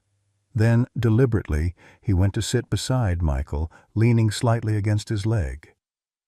"Well," Bill said with a hint of a smile, "looks like Sargent's vote is cast." Michael reached down to tentatively stroke the dog's head, receiving a gentle lean in response. "Smart dog." "Smarter than both of us put together," Bill agreed. Fine, we'll come to Chicago, but just until the house is sorted out. The decision made, they began preparations for their noon meeting with the state investigators. Bill showered and changed into the clean clothes Michael had packed for him while Sergeant rested on the motel room floor, pain medication having taken the edge off his discomfort. As the morning progressed, Bill found his thoughts returning to Sergeant's true identity. Max, the police canine who had witnessed unspeakable crimes and paid a terrible price for his loyalty to a higher standard than his handler's commands. The dog, watching him now from across the room, carried scars both visible and hidden, yet had somehow maintained his essential nature, his capacity for trust, for connection, for protection of the innocent. There was a lesson there, Bill thought, about resilience and the choice to remain open to life despite its cruelties. Perhaps it was time he learned from Sergeant's example. When it came time to leave for their meeting with the investigators, Bill found himself moving with less reluctance than he'd anticipated. The future, uncertain as it was, no longer loomed as something merely to be endured, but as a path that might yet hold unexpected turns and possibilities. As they stepped outside into the clear desert air, Bill paused to look back at Sergeant, who walked carefully between them, alert despite his injuries. "Ready for whatever comes next, soldier?" he asked quietly. Sergeant's amber eyes met his, calm and steady.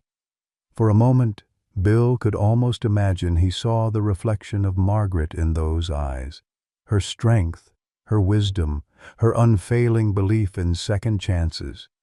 And in that moment, standing in the harsh sunlight with his son and this extraordinary dog beside him, Bill Anderson felt something he had not experienced in 3 long years, the quiet unfurling of hope. 4 weeks passed before Bill Anderson returned to Copper Creek. October had brought cooler temperatures to the desert, the merciless summer heat giving way to crisp mornings and star-filled nights. The transformation of the landscape mirrored the changes in Bill's own life, subtle but profound shifts that had occurred during his stay in Chicago. Michael's family had welcomed Bill and Sergeant with an enthusiasm that left the old veteran quietly overwhelmed. Jenny, Michael's wife, had prepared the guest room with thoughtful touches, a reading lamp positioned perfectly beside the bed, a selection of Western novels on the nightstand, a small television with the History Channel already programmed as a favorite. The grandchildren, Emma, 15, and Jason, 12, had overcome their initial shyness quickly, especially once they discovered their grandfather's talent for storytelling and Sergeant's patience for gentle attention. Sergeant had adapted to city life with surprising ease. Despite his injuries, he'd established a routine of dignified vigilance, accompanying Bill on slow morning walks around the neighborhood, resting beside his chair during family meals and keeping watch from the foot of his bed each night. The dog's steady presence had made the transition bearable for Bill, anchoring him when the noise and pace of Chicago threatened to overwhelm his rural sensibilities. During those weeks, Bill had spoken daily with Sheriff Miller, receiving updates on the investigation into Thomas Parker and the restoration of his property. The case had expanded beyond anyone's initial expectations. Parker now faced charges related to 4 murders across 3 states, his predatory activities having apparently begun years earlier than anyone suspected.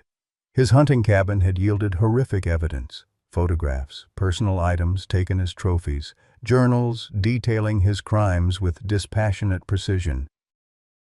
Rebecca Collins had been his latest victim, but not his first. The young teacher had likely been targeted after witnessing something suspicious while hiking near Watson's Gulch. According to Parker's journal, she had seen him in an area where he'd buried a previous victim and made the fatal mistake of mentioning it to him days later, not realizing the friendly deputy was responsible for what she'd glimpsed. Frank Davidson's false testimony about Bill had been secured through simple blackmail. Parker had evidence of Davidson's poaching activities on federal land and had leveraged this to coerce him into providing a false witness statement.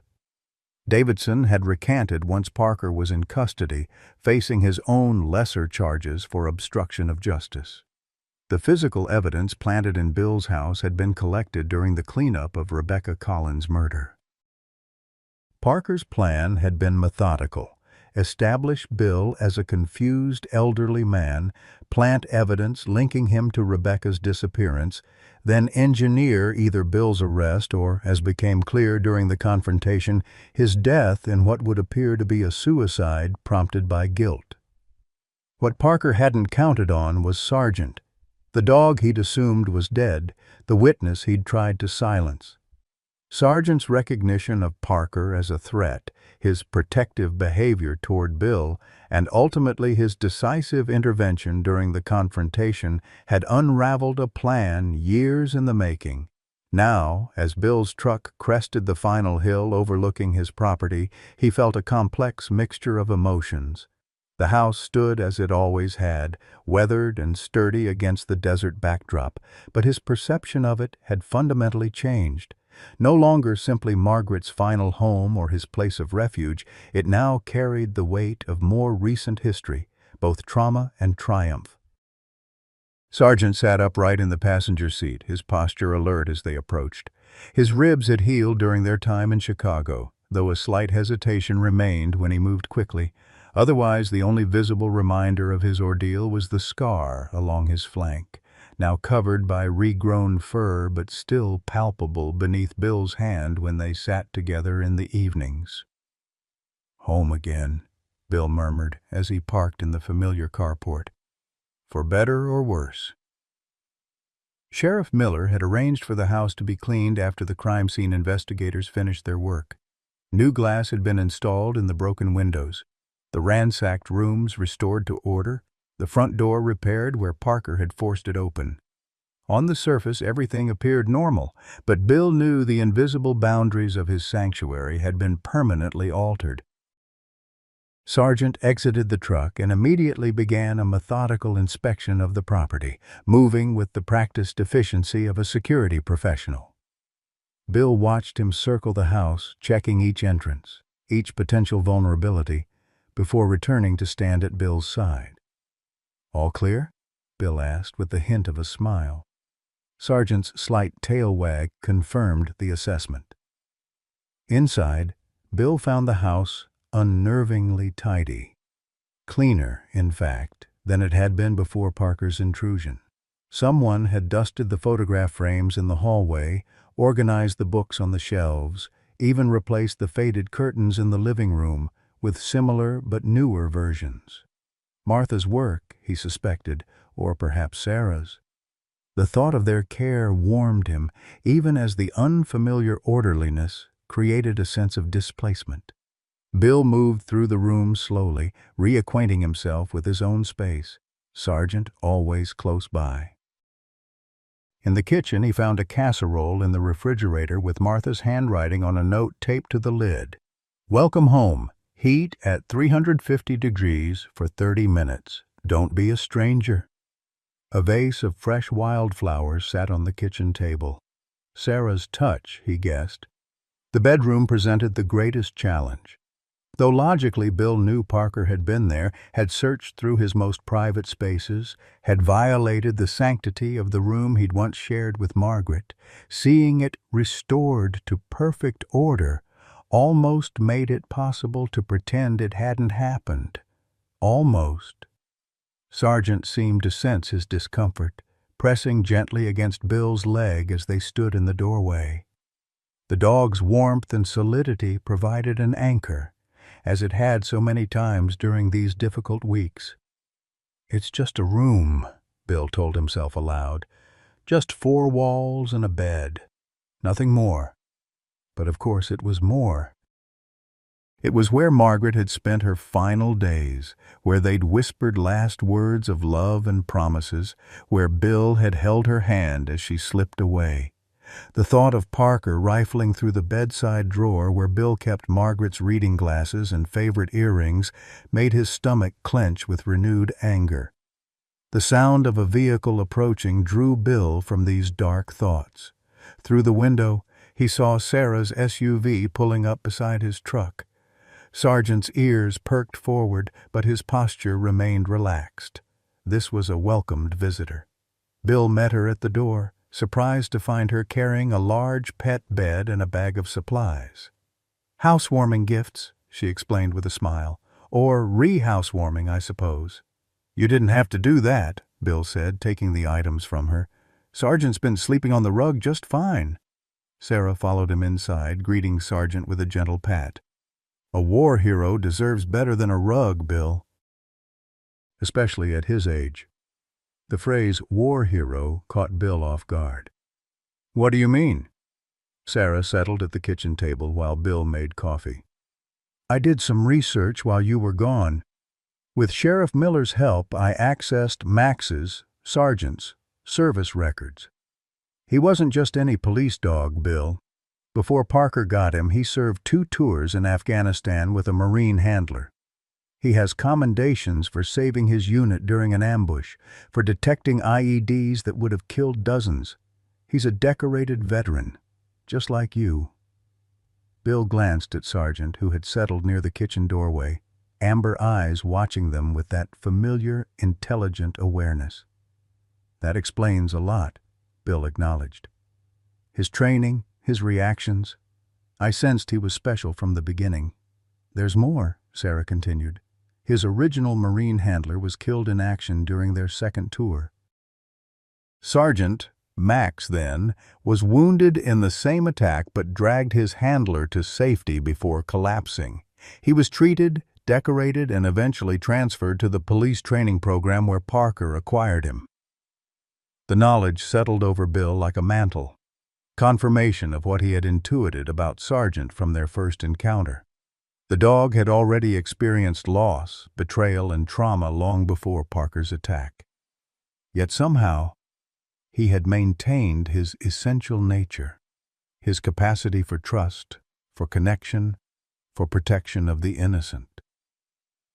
"He chose me," Bill said quietly, the realization dawning as he spoke.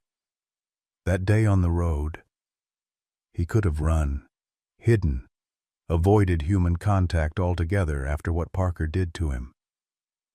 But he let me help him. He recognized something in you," Sarah agreed. "Another soldier who understood loss and duty. The bond between you was immediate and profound. I saw it that first night at the clinic." Their conversation was interrupted by another arrival, Sheriff Miller's cruiser pulling up outside. When Bill opened the door, he found not only the sheriff but also Martha from the diner and Harold Doyle from the general store. "Welcome home, committee," Martha announced, holding up a basket covered with a checkered cloth. "Hope you don't mind the invasion." Before Bill could respond, 2 more vehicles arrived, the Wilsons from the neighboring ranch and Tom Watson with his wife. Within minutes, Bill's normally quiet house had filled with people, all bringing food, well wishes, and a tacit community acknowledgement of his role in stopping Thomas Parker. Sargent handled the influx with stoic patience, maintaining his post near Bill while accepting the occasional gentle pat from visitors who approached with appropriate respect. Only when the youngest Wilson child, a girl of about 5, sat quietly beside him and began softly telling him about her own dog did Sargent relax his vigilance, lowering his head to listen with an almost grandfatherly indulgence. As the impromptu gathering continued, Sheriff Miller drew Bill aside to the relative quiet of the front porch. "Thought you should know," Miller began, his voice pitched low for privacy. "The FBI completed their search of Parker's property yesterday. They found records going back 15 years, Bill. 7 women in total, across 4 states. Bill absorbed this information silently, thinking of the lives cut short by the man who had worn a badge and sworn to protect. "And Sergeant Max appears in the most recent records," Miller continued. "Parker documented everything, even his attempt to kill his own canine partner after the dog apparently tried to intervene during Rebecca Collins's abduction. He wrote that Max had become unreliable and disobedient when Parker brought women to the cabin. He tried to protect them, Bill said, glancing through the window at Sargent, who was now accepting a small piece of chicken from Martha's hand. And Parker punished him for it. Miller nodded grimly. Parker viewed it as betrayal. In his twisted mind, Max was supposed to be loyal to him above all else. When the dog showed more loyalty to his moral training than to Parker's commands, he trailed off, the implication clear. "How did Parker explain Max's disappearance to the department?" Bill asked. "Said he'd retired the dog due to age and arthritis, had him put down humanely, had paperwork that looked legitimate enough that no one questioned it. Parker was respected, decorated. No one had any reason to doubt him." The conversation shifted to more practical matters, the final return of Bill's property that had been held as evidence, the upcoming proceedings against Parker and Frank Davidson, the media interest that continued to surround the case. Through it all, Bill found himself watching Sargent through the window, marveling at the dog's capacity for resilience. Later, as the sun began to set and the visitors prepared to leave, Martha pulled Bill aside. "Town's organizing a proper thank you," she informed him. "A ceremony at the Veterans Memorial Park next weekend. The mayor wants to present you and Sargent with a Community Service Award." Bill's immediate instinct was to refuse. Public recognition had never been his style, not for his service in Vietnam and certainly not for this. "That's not necessary, Martha." "It's not about what's necessary," she replied firmly. "It's about what's right. What Parker did while wearing a badge left a stain on this community. Acknowledging what you and Sargent did to stop him, that's part of how we begin to heal that wound." After everyone had gone, leaving behind enough food to last Bill a week, he and Sargent sat on the front porch watching the desert sunset. The familiar landscape spread before them, unchanged by the human dramas that had played out against its backdrop. "Quite a homecoming," Bill remarked to his companion. "Not what I expected when I left for Chicago." Sargent rested his head briefly on Bill's knee, a gesture that had become their private language of reassurance and connection. The ringing of the phone drew Bill inside. Michael's number displayed on the caller ID. "Dad," his son greeted him. "You made it home all right?" "Safe and sound," Bill confirmed. "Half the town was here earlier with enough casseroles to feed an army." "They care about you," Michael said, a smile evident in his voice. "Turns out you're not as isolated as you thought." The observation struck Bill with unexpected force. For years after Margaret's death, he had deliberately cultivated solitude, mistaking it for independence. The events of the past months had revealed the illusory nature of that independence, how quickly it could become vulnerability when faced with true threat. "Listen, Dad," Michael continued, "I've been thinking about what we discussed before you left Chicago, about the future." During their final days together, Michael had broached the subject of Bill's living situation with newfound sensitivity. Rather than pushing for assisted living or selling the house, he had suggested a compromise, maintaining the Copper Creek property, but having Bill and Sargent spend extended periods in Chicago throughout the year, particularly during the harshest summer and winter months. "I've been thinking about it too," Bill admitted. "Your idea has merit." "Really?" Michael sounded genuinely surprised. "I expected more resistance." Bill glanced out the window to where Sargent still sat on the porch, silhouetted against the darkening sky. "Let's just say I've gained some perspective on what matters most." After finishing the call with plans for Thanksgiving in Chicago, Bill rejoined Sargent on the porch.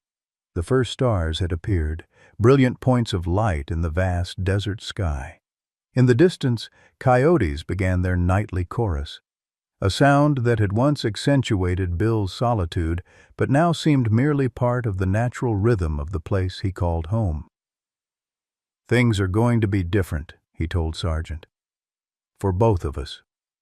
The dog turned to regard him with those intelligent amber eyes that seemed to comprehend far more than their species should allow.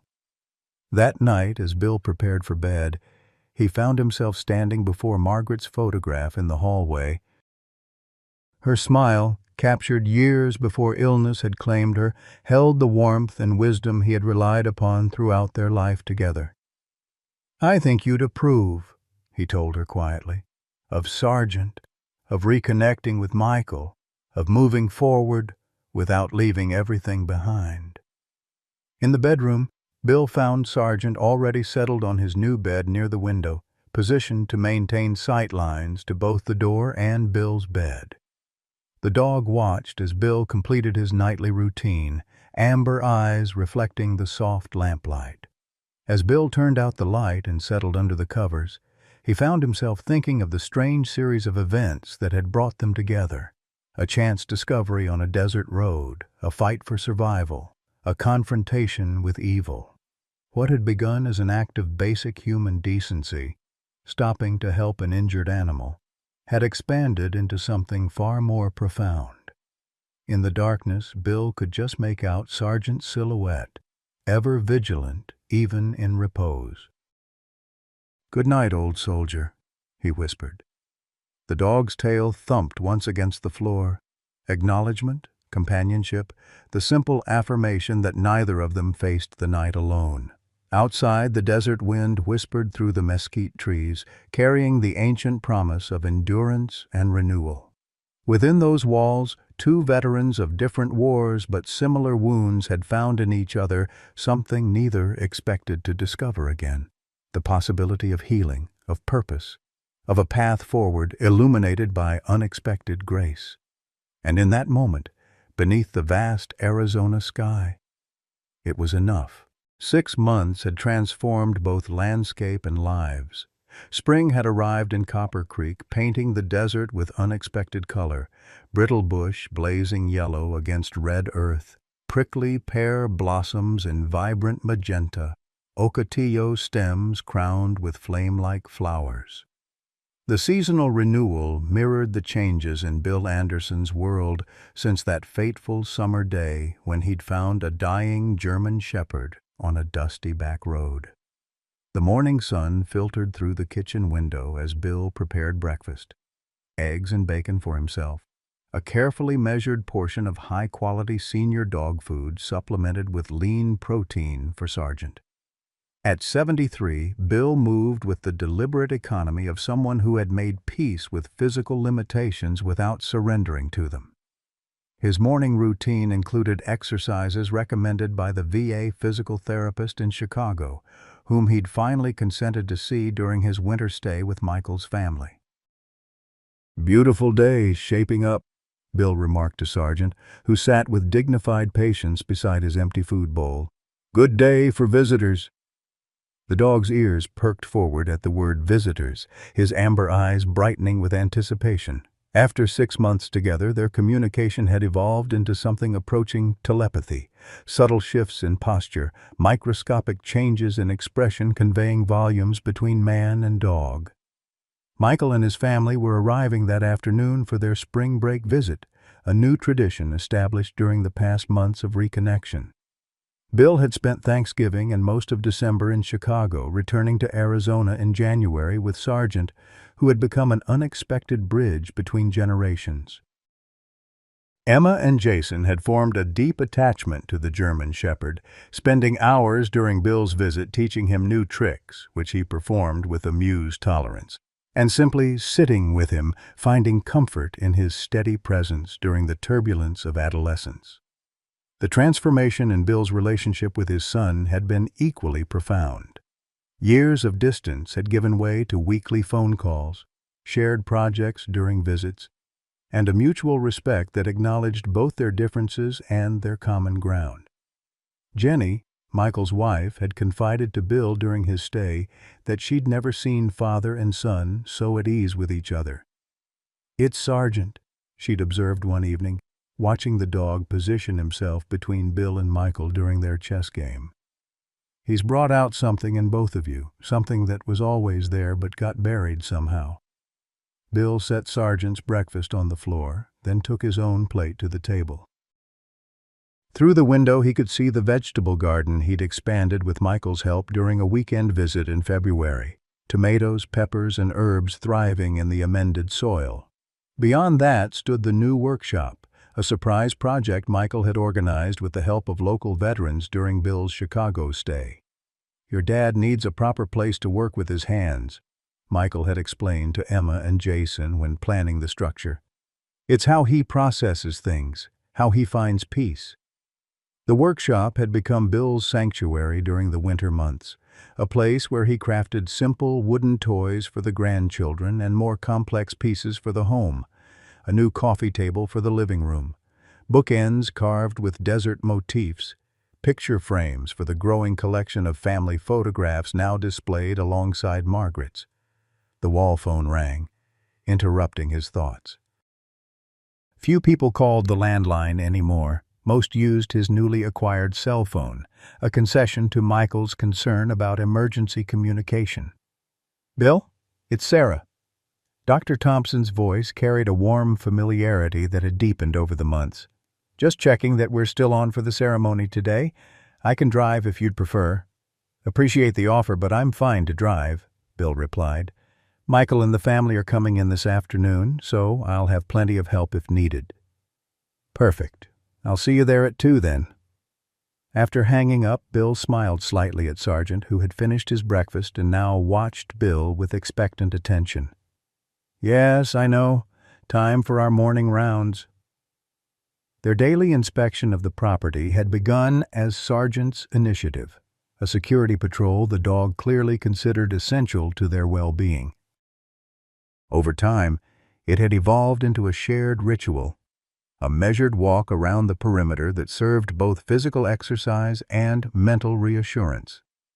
During these walks, Bill often found himself talking aloud to Sergeant, processing thoughts and memories in ways he'd never been able to do with human companions. Today, as they followed their usual path along the fence line, Bill's thoughts turned to the upcoming ceremony. The trial of Thomas Parker had concluded 2 months earlier with multiple life sentences, the evidence so overwhelming that even Parker's attorney had advised him to plead guilty in exchange for avoiding the death penalty.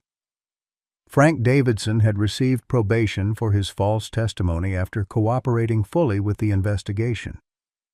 The community's response to these events had evolved from the initial shock and betrayal to a determined rebuilding of trust. Sheriff Miller, deeply shaken by his deputy's crimes, had implemented new oversight procedures and psychological evaluations for all department personnel. The families of Parker's victims had found some measure of peace in the justice served, though the pain of their losses remained immeasurable. For Bill and Sergeant, the aftermath had brought unexpected recognition.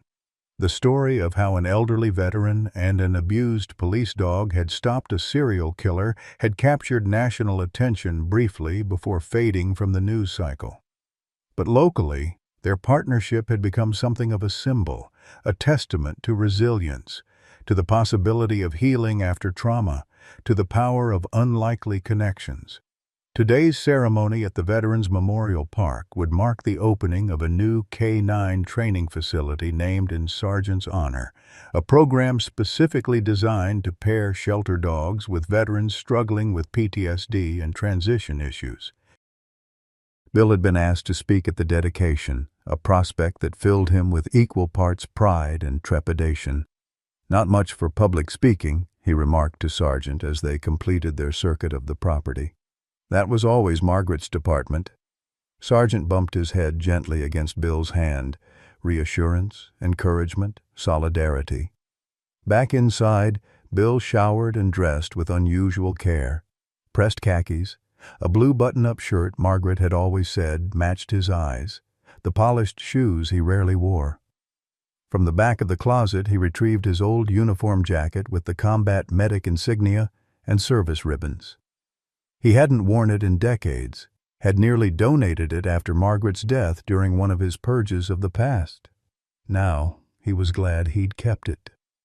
Sergeant watched these preparations with apparent approval, sitting tall and alert near the bedroom door. His own appearance had transformed dramatically since that first encounter, coat gleaming with health, posture strong despite the arthritis that had begun to stiffen his movements on cold mornings, eyes clear and bright with intelligence and purpose. At 1 o'clock, Bill attached Sergeant's special collar, a handcrafted leather band Michael had commissioned from a local artisan, embossed with the Marine Corps and Police Service emblems and fitted with a custom tag that read, "Sergeant, War Hero, Partner, Friend." "Quite the distinguished gentleman," Bill told him as they headed for the truck. "You're going to upstage me completely." The drive into town provided time for reflection. 6 months earlier, Bill had made this same journey with a wounded, dying dog beside him, desperate to save a life that had seemed insignificant to the world at large. Now, that same journey carried them toward a community celebration of everything that had followed from that moment of basic human decency, and the Veterans Memorial Park had been transformed for the occasion. A podium draped with the American flag stood before rows of folding chairs already filling with townsfolk.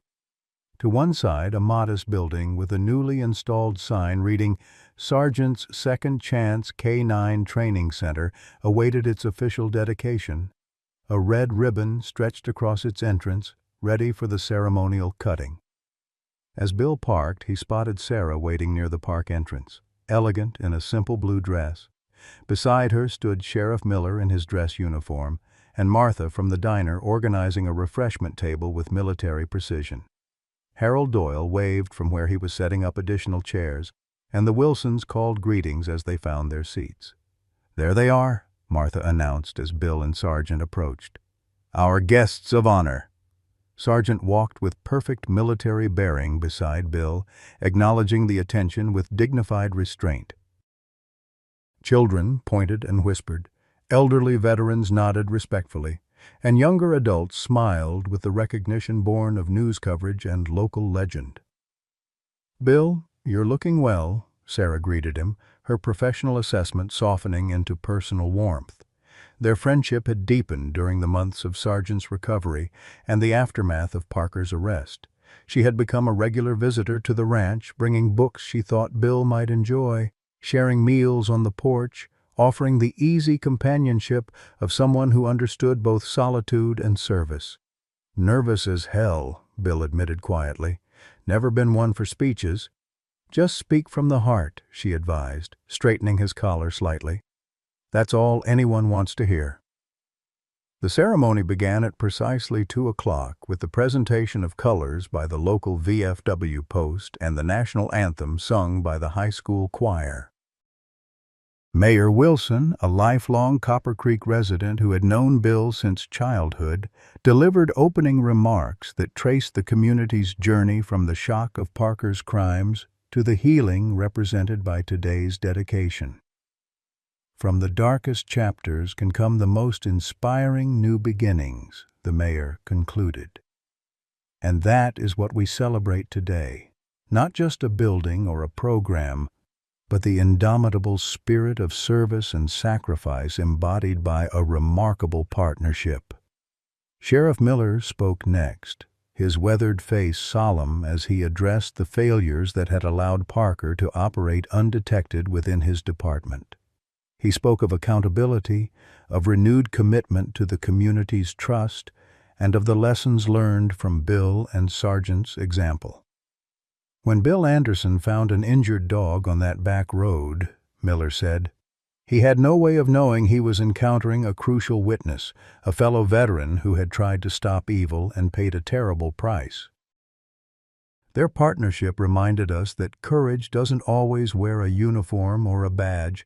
Sometimes it's simply doing the right thing when no one is watching, and standing firm when doing the right thing becomes costly. As Miller called Bill and Sergeant forward, the crowd rose in spontaneous applause. Sergeant matched his pace to Bill's, maintaining perfect position at his left side as they approached the podium. Bill had prepared notes for this moment, but as he looked out at the gathered faces, friends, neighbors, strangers united by community, he set the paper aside. Sergeant sat at attention beside him, amber eyes scanning the crowd with professional assessment before settling into calm vigilance. "I'm not much for public speaking," Bill began, his voice steady despite his nerves. "In Vietnam, I learned to keep my head down and do my job, patching up the wounded, getting them to safety, moving on to the next crisis. That training served me well through life's battles, including losing my wife Margaret to cancer 3 years ago." He paused, gathering his thoughts. "When I found Sergeant Max, as he was known then, dying on that back road, I acted on instinct. Any decent person would have done the same. What I couldn't have known was that this dog would save not just my life in the confrontation with Thomas Parker, but my spirit in the months that followed." Sergeant shifted slightly, leaning almost imperceptibly against Bill's leg. Support, partnership, shared understanding. "Many of you know Sergeant's story now. His military service in Afghanistan, his police work, his attempt to protect innocent lives that nearly cost him his own. What you may not know is how he's continued that service every day since recovering from his injuries. He's helped me reconnect with my son and grandchildren after years of distance. He's shown me that isolation isn't the same as independence. He's reminded me that purpose doesn't end with retirement or bereavement." Bill looked down at his companion, meeting those intelligent amber eyes.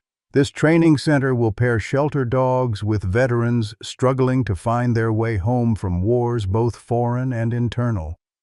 I can think of no better legacy for a dog who has exemplified the highest ideals of service, and no better gift to veterans who, like those dogs, have so much left to give if given the chance." As Bill stepped back from the podium, the applause swelled again. Mayor Wilson moved forward with ceremonial scissors for the ribbon cutting, inviting Bill and Sergeant to do the honors. Together they approached the entrance to the new facility, Bill holding the scissors, Sergeant at perfect heel position. With a quick snip, the ribbon fell away, and the Sergeant's Second Chance K9 Training Center officially opened its doors.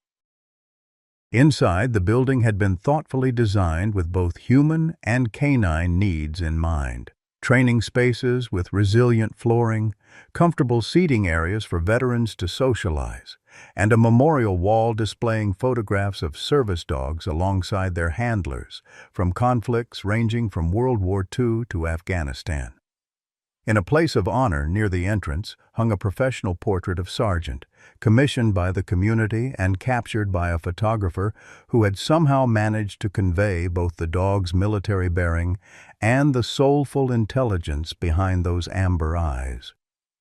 As the crowd filtered through the building, exclaiming over its features and potential, Bill found himself momentarily overwhelmed. 6 months ago, he had been a reclusive widower, existing rather than living, counting out his remaining days in the isolated routine he'd constructed after Margaret's death. Now he stood surrounded by community, family, and purpose, with a companion who understood him at a level beyond words.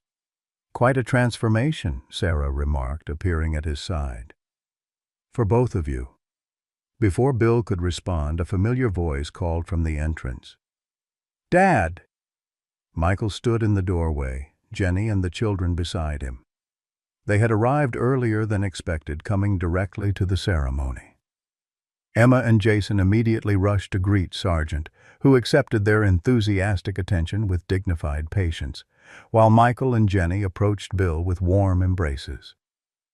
"Wouldn't have missed this for the world," Michael said, his pride evident. The kids have been talking about nothing else for weeks. As the family toured the facility together, Bill observed the easy interaction between his son and Sergeant, how the dog positioned himself protectively near the children in the crowd, how he checked in visually with each family member periodically, how he had expanded his circle of care beyond Bill to encompass these extended connections. Later, as the formal events concluded and the gathering transitioned to a community celebration with food and music, Bill found a quiet moment with Sheriff Miller. "There's something I've been meaning to ask you," Bill said. "About Sergeant. Legally speaking, what's his status now?" Miller smiled slightly. "Officially, he's been retired from service with honors and released to civilian adoption, specifically to you. The paperwork came through last week. I was going to bring it by tomorrow, but since you asked—" He reached into his jacket and withdrew an envelope. "He's officially yours now, Bill, though I suspect he decided that long before the government got around to it." The simple certificate inside the envelope formalized what Bill had known in his heart since those first days of Sargent's recovery. They belonged together, two veterans who had found in each other the healing that had eluded them separately. As evening approached, the celebration continued, but Bill found himself ready to return home. Sarah, sensing his fatigue, offered to drive Michael's family to the ranch in her SUV while Bill and Sargent took the truck. The drive home was peaceful, the desert sunset painting the landscape in hues of gold and purple. Sargent sat in his customary position, alert but relaxed, occasionally glancing at Bill as if checking his well-being. "Quite a day," Bill remarked as they turned onto the dirt road leading to the ranch. "Not bad for a couple of old soldiers." At home, Bill settled on the porch with a cup of coffee, watching as Michael helped the children set up the tent they'd insisted on bringing for camping in the yard. Jenny arranged dinner preparations in the kitchen, her laughter drifting through the open windows. Sarah had stayed to help, her presence now a natural extension of their circle. Sargent lay at Bill's feet, amber eyes tracking the children's movements with benevolent vigilance. In repose, the scar along his flank was barely visible beneath his healthy coat, a reminder of the journey that had brought them to this moment. As the desert twilight deepened into night and the first stars appeared overhead, Bill reflected on the strange alchemy of chance and choice that shapes a life. One decision on a dusty road had altered his trajectory completely, opening doors he had believed permanently closed. "Who rescued whom?" he mused aloud, echoing the phrase he'd seen on bumper stickers but now understood at a bone-deep level. Sargent lifted his head at the question, meeting Bill's gaze with that uncanny perceptiveness. In the connection between them, wordless but profound, lay the answer. Both had been wounded, both had survived, both had found in each other something essential that had been lost. And in that mutual salvation, they had discovered a truth as ancient as the desert itself, that healing often comes from unexpected sources, that purpose can be reborn from the ashes of loss, and that the capacity for connection remains even when we believe ourselves beyond its reach. As Emma called from the yard, inviting Grandpa and Sargent to inspect their tent setup, Bill rose from his chair, his hand automatically finding its place on Sargent's head, a gesture of gratitude, partnership, and abiding trust. "Let's join the family," he said softly. Together they stepped off the porch and into the gathering darkness, two silhouettes moving as one beneath the vast Arizona sky, their shared journey continuing, one step at a time, into whatever lay ahead. Life's second acts often arrive in unexpected packages.